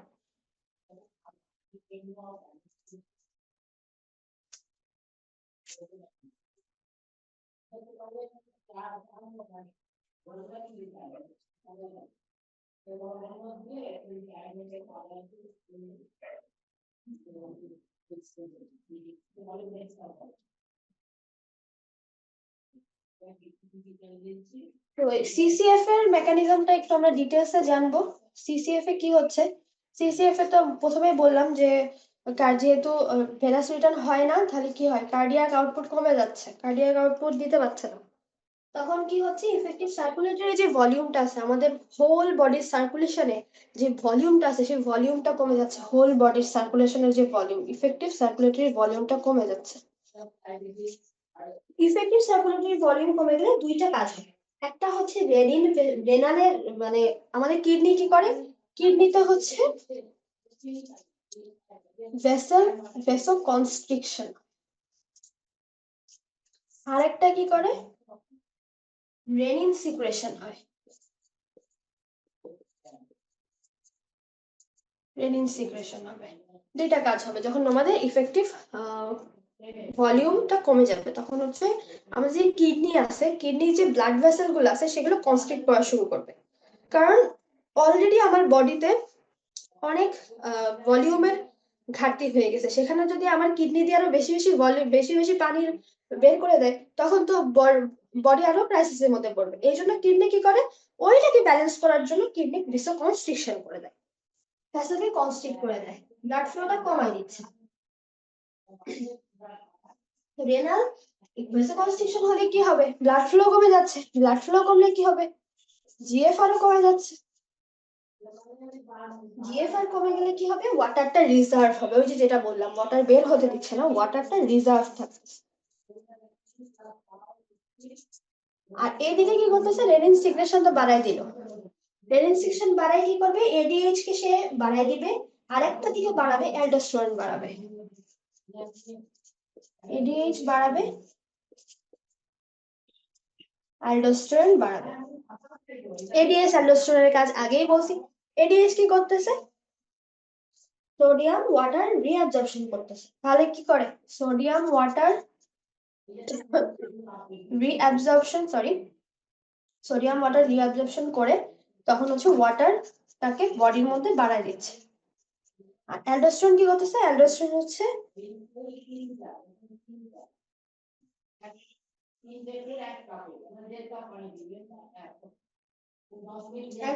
সোডিয়াম ওয়াটার রিটেনশনকে বাড়াচ্ছে, বাড়ায় হচ্ছে রেনালের যে ওয়াটার রিটেনশন সেটা বাড়াচ্ছে। আচ্ছা, এটা গেল হচ্ছে সিসিএফ এর মেইন মেকানিজম। আর এবারে সিনেমাটা বলছি মেকানিজম। এখন আমরা আসবো ওয়াটার ইনটক্সিকেশন।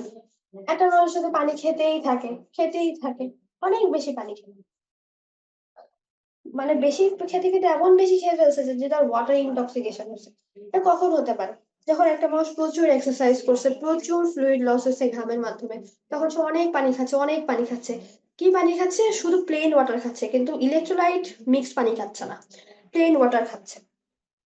তারপরে হচ্ছে সে আহ তখন কি হবে, যখন একটা মানুষ অনেক বেশি প্লেন ওয়াটার খেয়ে ফেলে, তখন কি হয়, আমাদের হচ্ছে অসমোলারিটি, প্লাজমার যে অসমোলারিটি, যে সেম কথা, একই সূত্র, পানি বেশি খাচ্ছে মানে অসমোলারিটি কমে যাচ্ছে, মানে ওই যে ডাইলিউট হয়ে গেছে মানে ইলেকট্রোলাইটস গুলা। ইলেকট্রোলাইটস জারি হচ্ছে অসমোলারিটি কমে যাচ্ছে, আর অসমোলারিটি কমা মানে কি, osmosis of water into ICF, ICF এ পানি ঢুকে যাবে। তাহলে এটা আমার সেল, এটা আমার ইসিএফ, এখানে আমার প্রচুর ফ্লুইড, এই ফ্লুইড এই আইসিএফ এ সেলের ভিতরে ঢুকে যাবে। সেলের ভিতরে ঢুকলে কি হবে, সেল ইডিমা হবে। তো আমাদের ব্রেনে তখন, ব্রেনের সেলগুলোতে এরকম হবে, ব্রেন সেল ইডিমা হবে, আর ব্রেন সেল ইডিমা হলে ডেথ। পেশেন্টের কি হবে, ব্রেন সেল ইডিমা হলে কনফিউশন হবে, কনভালশন হবে, তারপরে পেশেন্ট ডেথ। তো এই যে ওয়াটার ইনটক্সিকেশন করা যাবে না। ইউজুয়ালি ওয়াটার যদি আমরা 15 থেকে 16 লিটার অফ ওয়াটার খাই তখন হচ্ছে ইনটক্সিকেশন হয় ইউজুয়ালি। এখন আমরা এই ফেসের এই পড়া শেষ করলাম, এখন আমরা যাব হচ্ছে major electrolytes and their homeostasis. Electrolytes তো বললাম যে ইসিএফ আইসিএফ এ অনেক ইলেকট্রোলাইটস থাকে, কিন্তু এর মধ্যে সব থেকে ইম্পর্টেন্ট ইলেকট্রোলাইটস আমাদের জীবনে কি কি আছে, আমাদের বডির মধ্যে ইলেকট্রোলাইট সব থেকে ইম্পর্টেন্ট সোডিয়াম, পটাশিয়াম, এই দুইটা আমাদের বডির মধ্যে সব থেকে বেশি ইম্পর্টেন্ট।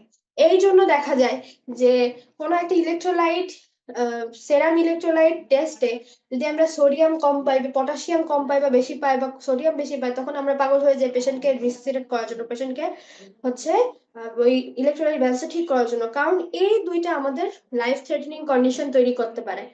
এই জন্য এই দুইটাকে আমরা খুব বেশি গুরুত্ব দিই, সোডিয়াম আর পটাশিয়াম। তো আমরা আজকে সোডিয়াম আর পটাশিয়াম নিয়ে বেশি কথা বলবো, এটা ডিসঅর্ডারটা নিয়ে আমরা বেশি কাজ করি। তো এখন আমরা প্রথমে আসি যে সোডিয়াম আমরা নরমালি কত আছে, সোডিয়াম হচ্ছে 140, এগুলো কিন্তু সব ইসিএফ এ থাকবে, মিলিমোল পার লিটার। আর পটাশিয়াম, পটাশিয়াম খুব কম থাকে, 4 মিলিমোল। কেন কম থাকবে, কেন, এটা তো ইসিএফ, আইসিএফ হচ্ছে পটাশিয়াম সব থেকে বেশি থাকে, ইসিএফ এ অনেক কম থাকে। এই কম অ্যামাউন্টই আমাদের বডিকে মেইনটেইন করতে হয়, একটু যদি এদিক ওদিক হয়, হাইপো বা হাইপার হয়ে যায়, আমাদের বডির জন্য খুবই লাইফ থ্রেটেনিং। জন্য এই পটাশিয়ামটাকে আমাদের খুবই খুবই গুরুত্বের সাথে দেখতে হবে, একটু যদি কমে যায় বা বেড়ে যায়, মানে 0.5 যদি এদিক ওদিক হয়ে যায়, তখন পটাশিয়ামের, আমার ওই পেশেন্টটা কিন্তু হার্টের অ্যারিথমিয়া বা যে কোনো হার্টের অ্যারিথমিয়া হয়ে পেশেন্টটা মারা যেতে পারে। তো এটা দেখতে হবে, আমার বডিতে পটাশিয়াম বেশি হলেও খারাপ, কম হলেও খারাপ। সোডিয়ামের ক্ষেত্রেও তাই, পটাশিয়াম বেশি, সোডিয়াম বেশি হলেও খারাপ, কম হলেও খারাপ। কিন্তু পটাশিয়াম, সোডিয়ামের থেকে পটাশিয়ামটা বেশি লাইফ থ্রেটেনিং। এই যে 0.5 একটু ডিরেইলমেন্ট হইলেই ওইটা পেশেন্টকে একদম ডেথের দিকে নিয়ে যায়। তো আমাদের এই যে মেজর ইলেকট্রোলাইটস এর ফাংশন কি, এটাকে তো আমাদের জানতে হবে যে ইলেকট্রোলাইটস আমাদের বডিতে কি করে। ইলেকট্রোলাইটস মেইনলি হচ্ছে কি করে, পিএইচ মেইনটেইন করে, তারপর হচ্ছে অ্যাসিড বেস ব্যালেন্স করে। পিএইচ মেইনটেইন করে এই যে ক্যাটায়ন অ্যানায়নের মাধ্যমে, ক্যাটায়ন অ্যানায়ন প্লাস বেড়ে গেলে অ্যাসিডোসিস, তারপর হচ্ছে অ্যানায়ন গুলো বেড়ে গেলে হচ্ছে অ্যালকালোসিস, এরকম পিএইচ মেইনটেইন করতেছে, অ্যাসিড বেস ব্যালেন্স করছে। তারপর হচ্ছে হার্টের যে রেগুলেশন, তারপর হচ্ছে মাসেল ফাংশন, যেরকম আমরা হচ্ছে সোডিয়াম পটাশিয়াম পাম্প জানি, রেস্টিং পটেনশিয়াল, রেস্টিং মেমব্রেন, এগুলোর ক্ষেত্রে আমাদের ইলেকট্রোলাইটস এর ভূমিকা অনেক। সোডিয়াম ঢুকছে, পটাশিয়াম বেরোচ্ছে, পটাশিয়াম ঢুকছে, সোডিয়াম বেরোচ্ছে, যখন যেটা যখন ব্যালেন্স করা লাগতেছে সোডিয়াম পটাশিয়াম পাম্পের মাধ্যমে। তো রেস্টিং পটেনশিয়াল এগুলো সবই ইলেকট্রোলাইটস মেইনটেইন করে। তারপরে হচ্ছে ইলেকট্রন ট্রান্সফার রিয়াকশন, আমাদের এই যে মাইটোকন্ড্রিয়ার মধ্যে যে ইলেকট্রন ট্রান্সপোর্ট রিয়াকশন হয়, সেখানে ইলেকট্রোলাইটস এর ভূমিকা আছে। তো এখানে আমরা একটা ইকুয়েশন শিখবো, যেটা হচ্ছে সেরাম অসমোলারিটি। তো আমি মনে করলাম আমার একটা পেশেন্টের ব্লাড, ব্লাডের মধ্যে থেকে, মানে তাহলে সেরাম, ব্লাড মানে আমরা ব্লাডের ব্লাডের সেরামের মধ্যে, তাহলে সেরাম অসমোলারিটি। তো মনে করলাম এই পেশেন্টের ব্লাড নিলাম, সেটা সেরাম, এই সেরামের মধ্যে অসমোলারিটিটা আমরা ক্যালকুলেট করব একটা পেশেন্টের। তাহলে এটা আমরা কিভাবে ক্যালকুলেট করি, এটা হচ্ছে 2 সোডিয়াম প্লাস পটাশিয়াম, মানে আমার বডিতে ওই পেশেন্টটার, যে পেশেন্টের সেরাম নিলাম, যার অসমোলারিটি ক্যালকুলেট করব, তার সিরামের মধ্যে কতটুকু সোডিয়াম আছে, কতটুকু পটাশিয়াম আছে, সেটাকে 2 দিয়ে গুণ দিতে হবে। তারপরে সেটাকে হচ্ছে যোগ দিব কি গ্লুকোজ ওই পেশেন্টের গ্লুকোজ কতটুকু আছে আর হচ্ছে ইউরিয়া কতটুকু আছে, এগুলো সব অ্যাড করতে হবে। অ্যাড করে তারপর হচ্ছে এটা কোন ইউনিটে মাপতে হবে, মিলিমোল পার লিটারে। এইটা টোটাল করে আসবে আমার নরমালি 280 থেকে 300 এর মধ্যে আসবে। যদি এই রেঞ্জের মধ্যে আসে তাহলে তার অসমোলারিটি ওই পেশেন্টটা ঠিক আছে। আর যদি তার এই রেঞ্জের মধ্যে না আসে, তাহলে কম আসে, বেশি আসে তাহলে তো হাইপার হয়ে যাবে। আর তাহলে অসমোলার গ্যাপ জিনিসটা কি? অসমোলার গ্যাপ হচ্ছে, এটা তো আমরা হাতে ক্যালকুলেট করলাম, এই যে কি ইকুয়েশন, এই সেরাম অসমোলারিটি। এখন আমি ল্যাবে যেটা ক্যালকুলেট করবে, ল্যাবে মেজার করা অসমোলারিটি থেকে বাদ দিব আমি যেটা ক্যালকুলেট করলাম, ক্যালকুলেটেড অসমোলারিটি। তাহলে কি পাবো? Osmolar gap.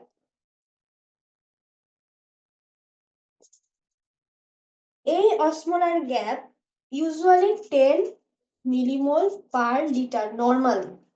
যদিও একটা পেশেন্টের আমি এরকম মেজার করে 10 মিলিমোল পার লিটার পাই, তাহলে পেশেন্টের অসমোলারিটি ঠিক আছে। এখন এটা যদি 10 এর বেশি হয়ে যায়, 10 এর বেশি হলে আমরা বুঝবো যে অসমোটিক্যালি কিছু অ্যাক্টিভ পার্টিকেল আমার বডিতে আছে। এটা কিভাবে থাকতে পারে? ডায়াবেটিস যদি কারো থাকে, তার গ্লুকোজ একটা অসমোটিক্যালি অ্যাক্টিভ পার্টিকেল। ডায়াবেটিস থাকলে পেশেন্টের বডিতে প্রচুর গ্লুকোজ থাকে, হাইপারগ্লাইসেমিক স্টেট, তাহলে এটা একটা অসমোটিক্যালি অ্যাক্টিভ পার্টিকেল। তারপরে পেশেন্টের ব্লাডে যদি ইথানল থাকে, এটাও অসমোটিক্যালি অ্যাক্টিভ পার্টিকেল। এইসব বিভিন্ন কারণে যদি 10 এর বেশি আমরা পাই এই গ্যাপটা, তখন আমরা বুঝবো যে আমার বডিতে অবশ্যই অন্য কোনো অসমোটিক্যালি অ্যাক্টিভ পার্টিকেলস আছে। এভাবে আমরা ক্লিনিক্যালি ক্যালকুলেট করি। এরপরে আসি ইন্ডিভিজুয়াল ইলেকট্রোলাইট নিয়ে।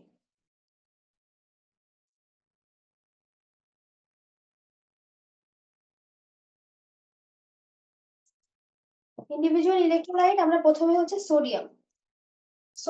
সোডিয়াম সম্পর্কে জানবো কি? সোডিয়াম ইউজুয়ালি আমাদের বডিতে ইসিএফ এ কি থাকে, 90% থাকে। আর আইসিএফ এ হচ্ছে 90% ইসিএফ, আর আইসিএফ এ থাকে 10% ইন্ট্রাসেলুলার।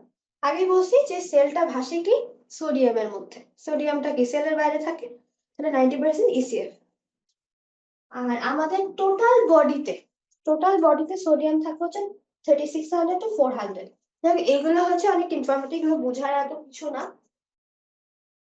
তারপরে হচ্ছে আমরা জানি যে এই যে যে সোডিয়াম ব্যালেন্স, এটা আমার মেনটেন করে কিভাবে বডিতে?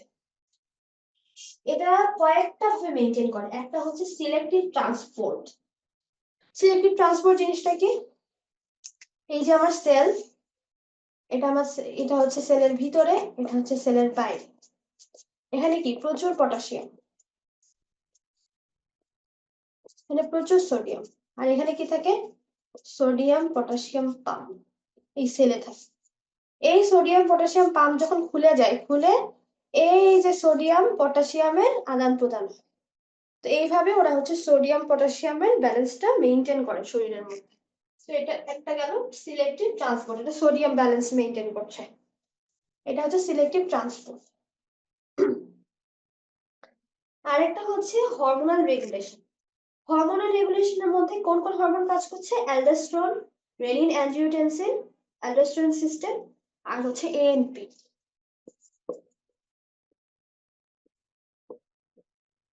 র্যাস, আমরা বলি RAS, renin angiotensin aldosterone system. আর একটা হচ্ছে এএনপি, অ্যাট্রিয়াল নাইট্রিউরেটিক পেপটাইড। যে ওয়াটার যেভাবে ব্যালেন্স মেনটেন করে ঠিক ওইভাবেই, কারণ ওয়াটার তো সোডিয়াম ওয়াটারের সাথেই থাকে, তো সোডিয়াম যেখানে ওয়াটার টানে সেখানে। এরপরে হচ্ছে কিডনি দিয়ে মেনটেন হবে। বেশি যখন আমরা সোডিয়াম খাবো তখন কিডনি দিয়ে বেশি বের করে দেবে, কম খেলে কম বের করবে সোডিয়াম কিডনি দিয়ে। এবার হচ্ছে ইফেক্টিভ সার্কুলেটরি ভলিউমের উপর ডিপেন্ড করছে sodium reabsorption excoriation. Circulatory volume যদি বেশি থাকে তাহলে বের করে দিবে, কম থাকলে রিটেইন করবে, ধরে রাখবে, এরকম। এবার থার্ড স্টেপটা ওই পানির মতোই, আর সিম্প্যাথেটিক স্টিমুলেশন, সিম্প্যাথেটিক স্টিমুলেশনটা কি, এরা হচ্ছে সল্ট এন্ড ওয়াটার রিটেনশন করে। যখন আমাদের সিম্প্যাথেটিক স্টিমুলেশন হয় তখন সল্ট এন্ড ওয়াটারটা রিটেইন করে। আবার এনভায়রনমেন্টাল অনেক কজ আছে, যেরকম যদি হচ্ছে এক্সেসিভ হিট, ভিগোরাস এক্সারসাইজ, এগুলোর ক্ষেত্রে হচ্ছে অনেক লস হয়, ফ্লুইড ইলেকট্রোলাইট সোডিয়াম লস হয়, তখন এগুলো আবার ব্যালেন্স করতে হয় বডিকে।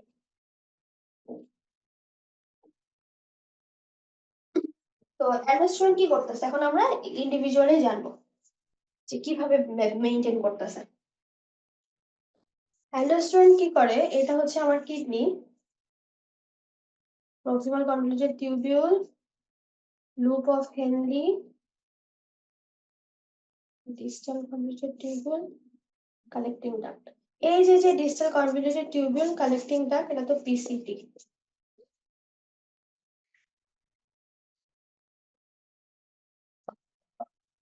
তো অ্যালডোস্টেরন কি করে, ডিস্টাল কনভলিউটেড টিউবিউল আর কালেক্টিং ডাক্টে সোডিয়াম রিঅ্যাবজর্পশনটা করায়। এই যে এই জায়গাটায় হচ্ছে কি করে, সোডিয়ামটা রিঅ্যাবজর্পশন করে বডির ভিতরে, আর কি করে, পটাশিয়াম আর হাইড্রোজেনকে এক্সক্রিয়েট করে। আর এটা হচ্ছে অ্যালডোস্টেরনের কাজ। আর র্যাসের কাজ কি, র্যাসের কাজ হচ্ছে রেনিন অ্যানজিওটেনসিন অ্যালডোস্টেরন সিস্টেম। এটা হচ্ছে স্টিমুলেট করছে অ্যালডোস্টেরন সিক্রেশনকে। অ্যালডোস্টেরন সিক্রেশনকে স্টিমুলেট করলে তখন হচ্ছে অ্যানজিওটেনসিন 1 থেকে অ্যানজিওটেনসিন 2 তে কনভার্ট হয়। এগুলো হচ্ছে একটা প্রোটিন এনজাইম। অ্যানজিওটেনসিন 2 তখন কি করে, সোডিয়াম রিঅ্যাবজর্পশনটাকে বাড়াচ্ছে পিসিটিতে। পিসিটিতে কি করছে, বডির মধ্যে সোডিয়াম রিঅ্যাবজর্পশনটাকে বাড়াচ্ছে। এটা হচ্ছে রেনিন অ্যানজিওটেনসিন অ্যালডোস্টেরন সিস্টেম। এই সিস্টেমটা ডিটেইলসে আমি আলোচনা করব এরপরে, জাস্ট মেইনলি কি করতেছে সেটা বলছি। আর অ্যাট্রিয়াল নাইট্রিওটিক পেপটাইড, এটা তো বললামই, এরা হচ্ছে সোডিয়ামকে বের করে দেয়। এরা কিন্তু সোডিয়ামকে ধরে রাখছিল, আর এই এএনপি কি করছে, সোডিয়ামকে বের করে দিচ্ছে, এক্সট্রিয়েট করছে। এক্সেস সোডিয়াম যদি হয়ে যায় আমার বডি।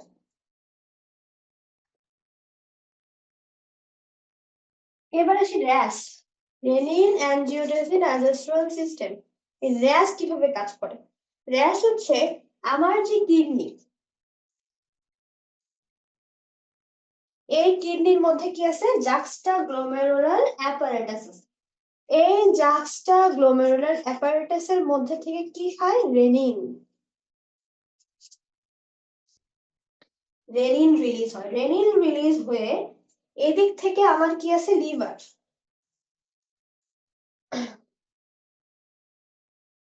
আমার লিভারের মধ্যে কি আছে, লিভারের মধ্যে অ্যানজিওটেনসিন থাকে। এই অ্যানজিওটেনসিন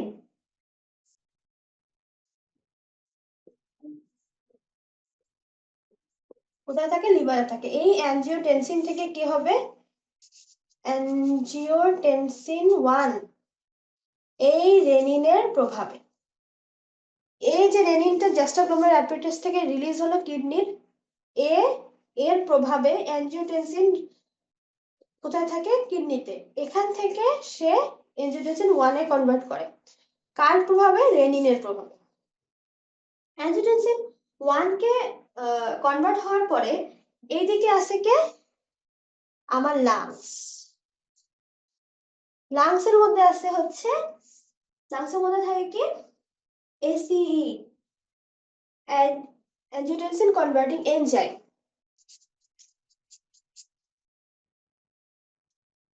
কোথায় পাওয়া যায়, এটা লাংসের ভাস্কুলার ওয়ালে পাওয়া যায়। তো এসি আমরা লাংস থেকে পাই। এই এসি এর প্রভাবে অ্যানজিওটেনসিন 1 থেকে অ্যানজিওটেনসিন 2 হয়ে যাচ্ছে। তাহলে এটা লুপ, একটা লুপ, যে প্রথমে হচ্ছে কিডনির জাক্সটাগ্লোমেরুলার অ্যাপারেটাসে রেনিন সিক্রেট হচ্ছে, এই রেনিন সিক্রেট হচ্ছে, আর এদিকে অ্যানজিওটেনসিন আছে লিভারে। এই অ্যানজিওটেনসিন থেকে অ্যানজিওটেনসিন 1 কনভার্ট করছে কি, এই রেনিনের প্রভাবে। এইদিকে অ্যানজিওটেনসিন 1 থেকে 2 হচ্ছে, 1 থেকে 2 তে আসছে কার প্রভাবে, এসি। এসি আবার সিক্রেট হয় লাং থেকে, অ্যানজিওটেনসিন কনভার্টিং এনজাইম। এটা একটা এনজাইম, এটা লাং থেকে সিক্রেট হয়। এখন এই যে এর অ্যানজিওটেনসিন 2, এই 2 কি করতেছে, অ্যালডোস্টেরনকে স্টিমুলেট করে ফেলে, অ্যাক্টিভেটেড করে ফেলে। অ্যালডোস্টেরন অ্যাক্টিভেটেড করলে তো জানোই যে কি করে, অ্যালডোস্টেরন অ্যাক্টিভেটেড করলে সোডিয়াম ওয়াটার রিঅ্যাবসর্পশন হবে প্রক্সিমাল কনভলিউটেড টিউবুল থেকে, আর হচ্ছে পটাশিয়াম আর হচ্ছে H+ হাইড্রোজেনকে বের করে দেবে। এটা গেল হচ্ছে রাস সিস্টেমটা।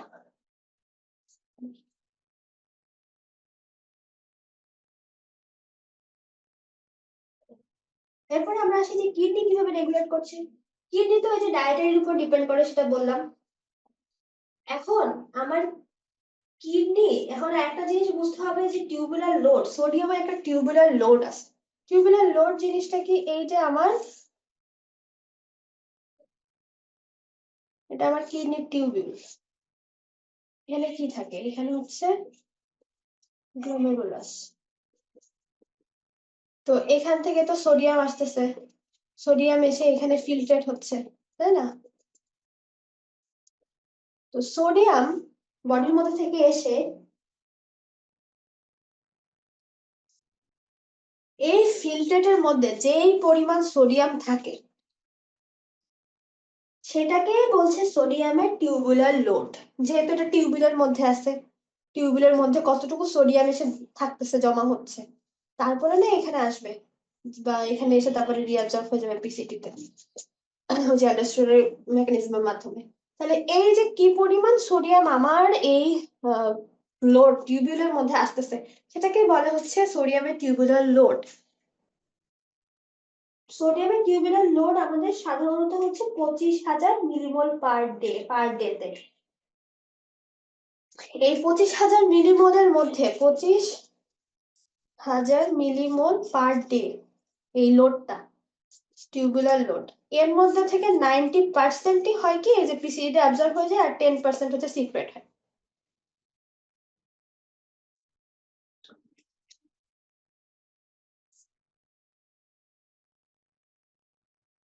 এখন আমার বডিতে যদি এক্সেসিভ সোডিয়াম ক্লোরাইড হয়ে যায়, মানে আমার বডিতে বেশি, মানে ধরলাম আমি সল্টেড অনেক চিপস খেয়ে ফেলছি, বা হচ্ছে সোডা, যেগুলো হচ্ছে কোক, তারপরে বিভিন্ন সল্টেড আইটেমস, যেগুলো ফুড আইটেমস যেগুলো আমরা খেয়ে থাকি, ফাস্ট ফুড, এগুলো তো অনেক বেশি সল্ট থাকে।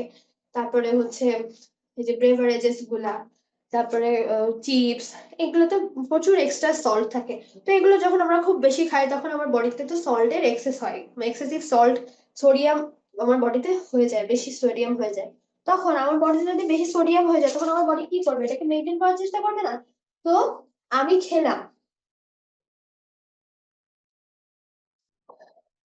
এক্সেসিভ সোডিয়াম ক্লোরাইড, খেলাম, খাওয়ার পরে আমার বডিতে কি আছে, প্লাজমা আছে। এটা কি হবে, প্লাজমায় যাবে না, প্রথমে তো ব্লাডের সাথেই মিশে আমার সব জিনিস, তাহলে কি প্লাজমার সোডিয়ামটা বেড়ে যাবে। প্লাজমা সোডিয়াম বেড়ে গেল, প্লাজমা সোডিয়াম বাড়া মানে যেখানে সোডিয়াম সেখানে পানি, তাহলে কি হবে, আমার ইফেক্টিভ সার্কুলেটরি ভলিউমটাও বেড়ে যাবে, আমার সার্কুলেশন, আমার হোল বডি সার্কুলেশনের যত বেশি ফ্লুইড ছিল তার থেকেও অনেক বেশি ফ্লুইড হয়ে যাবে, কারণ সোডিয়াম আসছে, সোডিয়াম আসে মানে পানি আসে, সোডিয়াম পানিকে সাথে নিয়ে আসবে, যেখানেই যাবে না কেন পানির সাথে থাকবেই। সোডিয়াম আর পানি হচ্ছে বেস্ট ফ্রেন্ড, ও মানে কেউ কাউকে ছেড়ে যায় না, সোডিয়াম যেখানে থাকবে পানি সেখানে থাকবে, তো যেহেতু সোডিয়াম বেশি হয়ে যাচ্ছে সেখানে পানিও চলে আসবে। আর যখনই এই আমার সার্কুলেটরি ভলিউম বেড়ে যাবে আমার বডিতে, তখনই হচ্ছে রেনাল ব্লাড ফ্লোটাও বেড়ে যাবে, যেহেতু যেহেতু আমার ইয়ে বেশি, পানি বেশি, কিডনিও চাইবে কি, জিএফআর বেশি, তখন রেনাল ব্লাড ফ্লো বেশি মানে কি, জিএফআর বেশি, এখানে এই যে কিডনির মধ্যে আমার ব্লাড ফ্লো অনেক বেশি হবে, আর এখানে জিএফআরটাও বেশি হবে।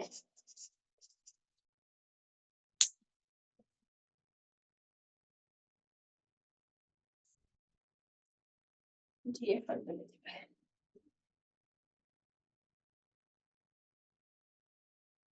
যখন জিএফআর বেড়ে গেছে তখন আমার বডি জানতেছে আমার বডিতে প্রচুর পানি, আমার এখন পানি রাখার কোনো দরকার নেই, তখন কি হবে, রেনিনকে আসতে বাধা দিবে, রেনিনকে আসতে দেবে না, বাবা তোমার এখন আমার দরকার নেই, কারণ আমার এখন পানি বের করতে হবে। তো এই জন্য রেনিনকে সে আসতে দিবে না, তাহলে রেনিন না আসলে তো অ্যানজিওটেনসিন ওই র্যাসও আর হবে না, অ্যানজিওটেনসিন 2 অ্যাক্টিভেটেড হবে না, অ্যানজিওটেনসিন 2 অ্যাক্টিভেটেড না হলে অ্যালডোস্টেরন অ্যাক্টিভেটেড হবে না, অ্যালডোস্টেরন কমে যাবে, অ্যালডোস্টেরন কমা মানে সোডিয়াম ওয়াটার রিঅ্যাবজর্পশন হবে না, সোডিয়াম ওয়াটার রিঅ্যাবজর্পশন হলে তো সমস্যা, তাহলে আরো বেশি ফ্লুইড বেড়ে যাবে, তখন কি হবে সোডিয়াম আর ওয়াটারটা এক্সক্রিয়েশন বেড়ে যাবে। আচ্ছা,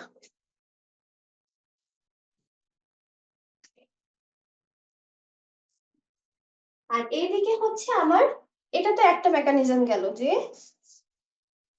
রেনাল ব্লাড ফ্লো বেড়ে গেল, আর এইদিকে আমার ব্যারো রিসেপ্টর, ওই যে প্রথমে বলছিলাম যে একজন কিন্তু সোডিয়ামকে বের করে দেয়, যেহেতু আমার এখানে এক্সেস সোডিয়াম ক্লোরাইড হয়ে গেছে, সোডিয়ামকে বের করতে হবে, কে এএনপি, এএনপি এখন কাজ করবে, কিভাবে অ্যাক্টিভেটেড হয় সেটা আমরা এখন দেখব, যেহেতু আমার সার্কুলেটরি ভলিউম বেড়ে গেছে আমাদের বডিতে, তো তখন হচ্ছে ব্যারো রিসেপ্টর অ্যাক্টিভেটেড হয়ে যাবে, ব্যারো রিসেপ্টর অ্যাক্টিভেট হয়ে সে দুইটাকে হচ্ছে অ্যাক্টিভেট করবে, ভেসোমোটর সেন্টার আর হচ্ছে অ্যাট্রিয়াল নাট্রিউরেটিক পেপটাইড, এই দুটাকে অ্যাক্টিভেট করবে, আর এই দুটাকে অ্যাক্টিভেট করার পরে এই ভেসোমোটর সেন্টার কি করে সিম্প্যাথেটিক আউটফ্লোটাকে কমায়,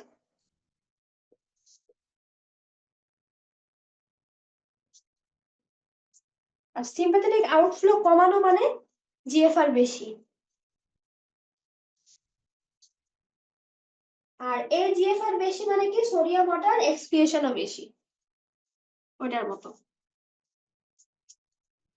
এক্সক্রিয়েশন বেশি, আর এইদিকে এএনপি অ্যাক্টিভেটেড মানে সোডিয়ামকে বের করে দিচ্ছে, এক্সক্রিয়েশন করছে বেশি বেশি, তো এইভাবে আমার বডিতে যখন সোডিয়াম বেশি হয়ে যাচ্ছে তখন আমার সোডিয়ামটা এক্সক্রিয়েট হয়ে যাচ্ছে, বডি থেকে বের হয়ে যাচ্ছে, এটা একটা মেকানিজম।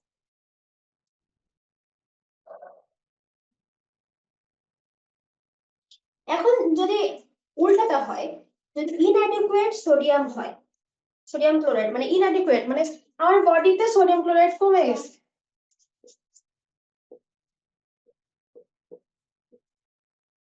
সোডিয়াম কমে গেছে আমার বডিতে, উল্টাটা হবে, প্লাজমা ভলিউম কমে যাবে, ইসিএফ কমে যাবে, তখন জাস্ট গ্লোমেরুলার অ্যাপারেটাসকে হচ্ছে সিগন্যাল দিবে যে তুমি অ্যাক্টিভেট হও, এখন রাসকে অ্যাক্টিভেট করতে হবে, তার মানে কি অ্যানজিওটেনসিন 2, অ্যানজিওটেনসিন 1 থেকে অ্যানজিওটেনসিন 2, অ্যানজিওটেনসিন 2 অ্যাক্টিভেট হলে অ্যালডোস্টেরন অ্যাক্টিভেট হবে, অ্যালডোস্টেরন অ্যাক্টিভেট হলে সোডিয়াম ওয়াটার রিঅ্যাবজর্পশন হবে, এক্সক্রিয়েশন কমে যাবে, এই যে বডিতে ওয়াটার সোডিয়াম ওয়াটার রিটেইন করে দেবে, ধরে রাখবে, জাস্ট ওইটার উল্টা।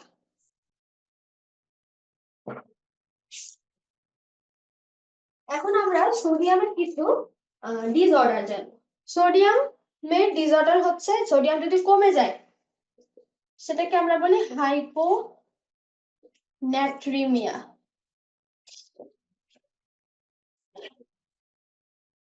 আর সোডিয়াম যদি বেড়ে যায় তখন আমরা বলি হাইপার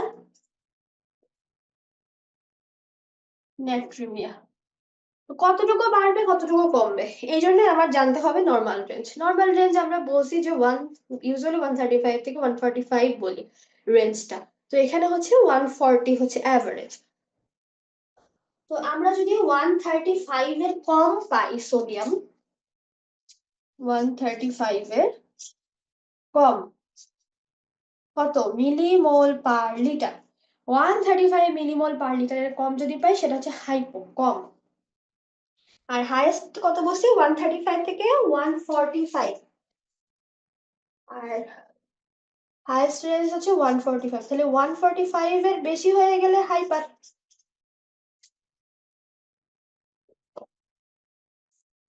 তাহলে দুই ধরনের আমার ডিসঅর্ডার আছে, এখন আমরা জানবো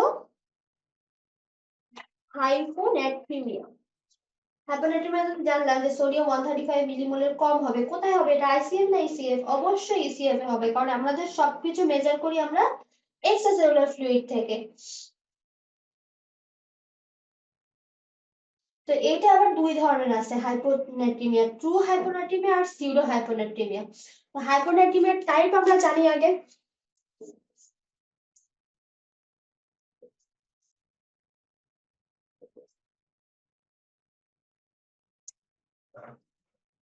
একটা হচ্ছে হাইপারটনিক,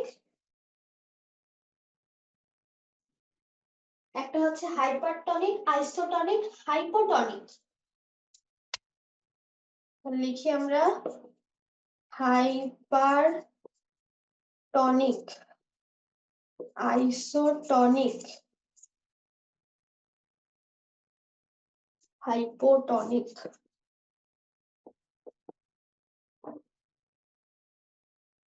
এই যে হাইপোটনিক, এটাকে আমরা বলি হচ্ছে ট্রু।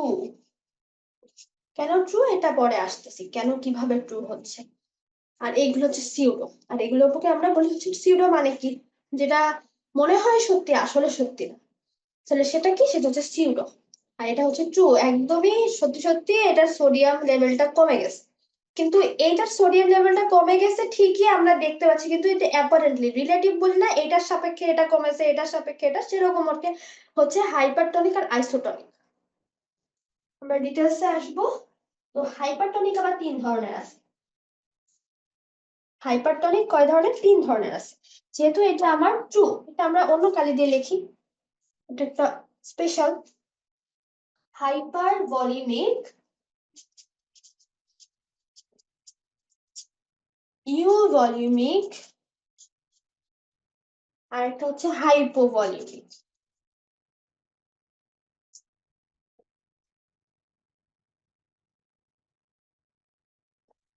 তো আমরা এক একটা করে এখন শিখি। তাহলে আমরা প্রথমে আসি আইসোটনিক হাইপোনাট্রিমিয়া জিনিসটা কি।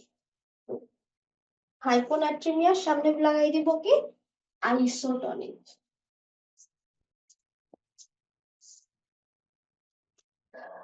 আইসোটনিক, আইসোটনিক মানে বোঝা যাচ্ছে যে অসমোলারিটি নরমাল থাকবে, কিন্তু সোডিয়ামের কনসেন্ট্রেশন তো কম, যেহেতু হাইপোটনিক, হাইপোনাট্রিমিয়া। তাহলে এটা কি কি হতে পারে, এটা হচ্ছে দুইটা কারণ, একটা হচ্ছে হাইপার প্রোটিনিমিয়া আর হাইপার লিপিডিমিয়া।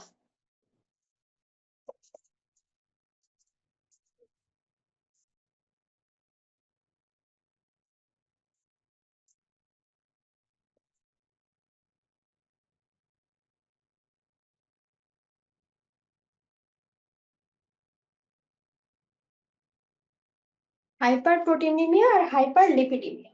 এই হাইপার প্রোটিনিমিয়া আর লিপিডিমিয়া এই দুইটা কারণে হচ্ছে আইসোটনিক হাইপোনাট্রিমিয়া। এখন আমাদের বডিতে যদি প্রোটিন আর লিপিড বেশি বেড়ে বেড়ে যায়, ধরলাম এটা, এখানে আমার প্রোটিন বেড়ে গেছে আর এটুকু আমার লিপিড বেড়ে গেছে, এই বডি ফ্লুইড। তাহলে কি, এই যখন লিপিড বেড়ে যায় আর এই যখন প্রোটিন বেড়ে যায়, তখন ওয়াটারের পোর্শনটা কিন্তু কমে গেছে। এই দেখো এখানে ওয়াটারের পোর্শনটা কমে গেছে, এই যে এইটুকু ওয়াটারের পোর্শন কমে গেছে। তাহলে যেহেতু ওয়াটারের পোর্শন কমে গেছে, এখানে একটা কথা আছে, সোডিয়াম কনসেন্ট্রেশন যেটা, সোডিয়াম কনসেন্ট্রেশন কিন্তু কম। এখানে কেন কম, সোডিয়াম কনসেন্ট্রেশনটা হচ্ছে আমরা ধরছি পুরো ইসিএফ টাকে হিসাব করে, মনে করলাম এটা পুরোটা ইসিএফ, পুরো ইসিএফ এর সোডিয়াম কনসেন্ট্রেশনটা কিন্তু কম, কিন্তু এই ওয়াটারটুকু যদি আমি সোডিয়াম কনসেন্ট্রেশন ধরি সেটা কিন্তু আবার ঠিক আছে। সেই জন্য বলা হচ্ছে হচ্ছে আইসোটনিক। এই যে এইটুকু ওয়াটারের সোডিয়াম যতটুকু আছে সেটা অসমোলারিটি আইসোটনিক মেনটেন করে, সেই জন্য এই সোডিয়াম কনসেন্ট্রেশন যে এই যে ওয়াটার পার্টটুকু, এটুকুর জন্যই আমরা বলছি হচ্ছে আইসোটনিক হাইপোনাট্রিমিয়া।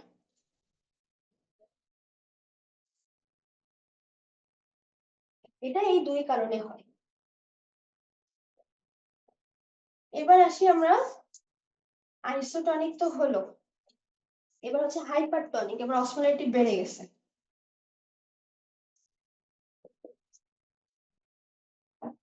অসমোলারিটি বেড়ে গেছে, প্লাজমা অসমোলারিটি বেড়ে গেছে, তাহলে কি কারণে বাড়তে পারে, ইসিএফ হচ্ছে ডাইলিউটেড হয়, হওয়ার জন্য, হ্যাঁ, যেরকম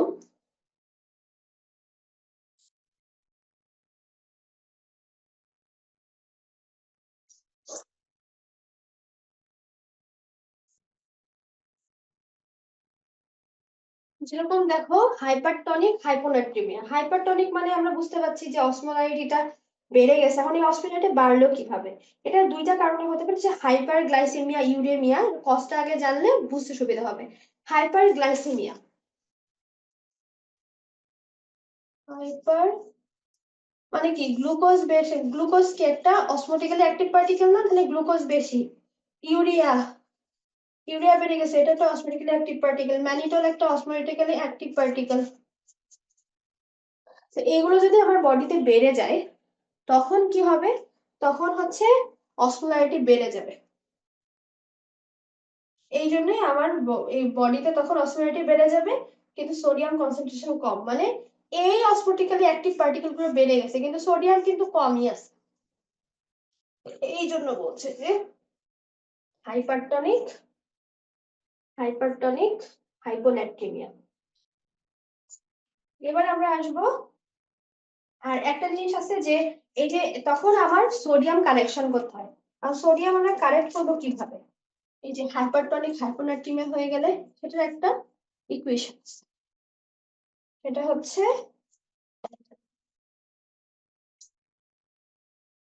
মেজার্ড সোডিয়াম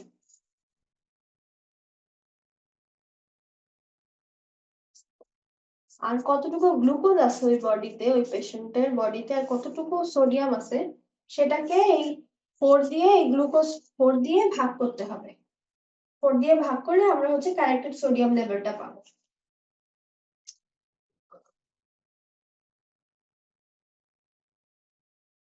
তখন আমরা ট্রিটমেন্ট দিয়ে সোডিয়ামটাকে, সোডিয়াম লেভেলটাকে কারেক্ট করব। কতটুকু সোডিয়াম লেভেল আছে সেটা মেজার করার জন্য এই ইকুয়েশন ওই পেশেন্টের বডিতে। এবার আসে হচ্ছে হাইপোটনিক। প্রথমে তো এখন এখানে কি ছিল, এখানে ছিল হচ্ছে হাইপার, এবার আসবে হচ্ছে হাইপো।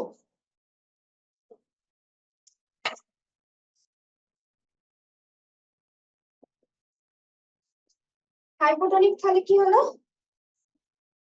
হাইপো মানে তো অসমোলারিটি কমে গেছে তাই না, কিন্তু সোডিয়ামের কনসেন্ট্রেশন কিন্তু কম। এখানে হচ্ছে 3 ধরনের, এটাকে এই জন্য আমরা হচ্ছে ট্রু বলি। হাইপোটনিক হাইপোনাট্রিমিয়াকে আমরা ট্রু হাইপোনাট্রিমিয়া বলি। কেন বলছি, কারণ আমরা তো জানি যে অসমোলারিটি ডিপেন্ড করে কি ইলেকট্রোলাইটস এর উপরে।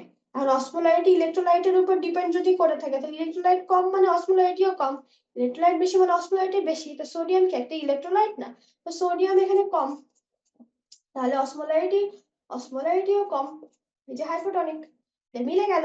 এই জন্য এটাকে বলছে হচ্ছে হাইপোটনিক হাইপোনাট্রিমিয়া।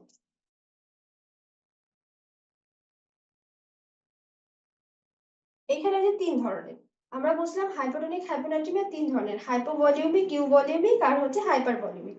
হাইপোভলিউমিক মানে হাইপোভলিউমিক এখানে হচ্ছে কনসেন্ট্রেটেড ইউরিন হবে।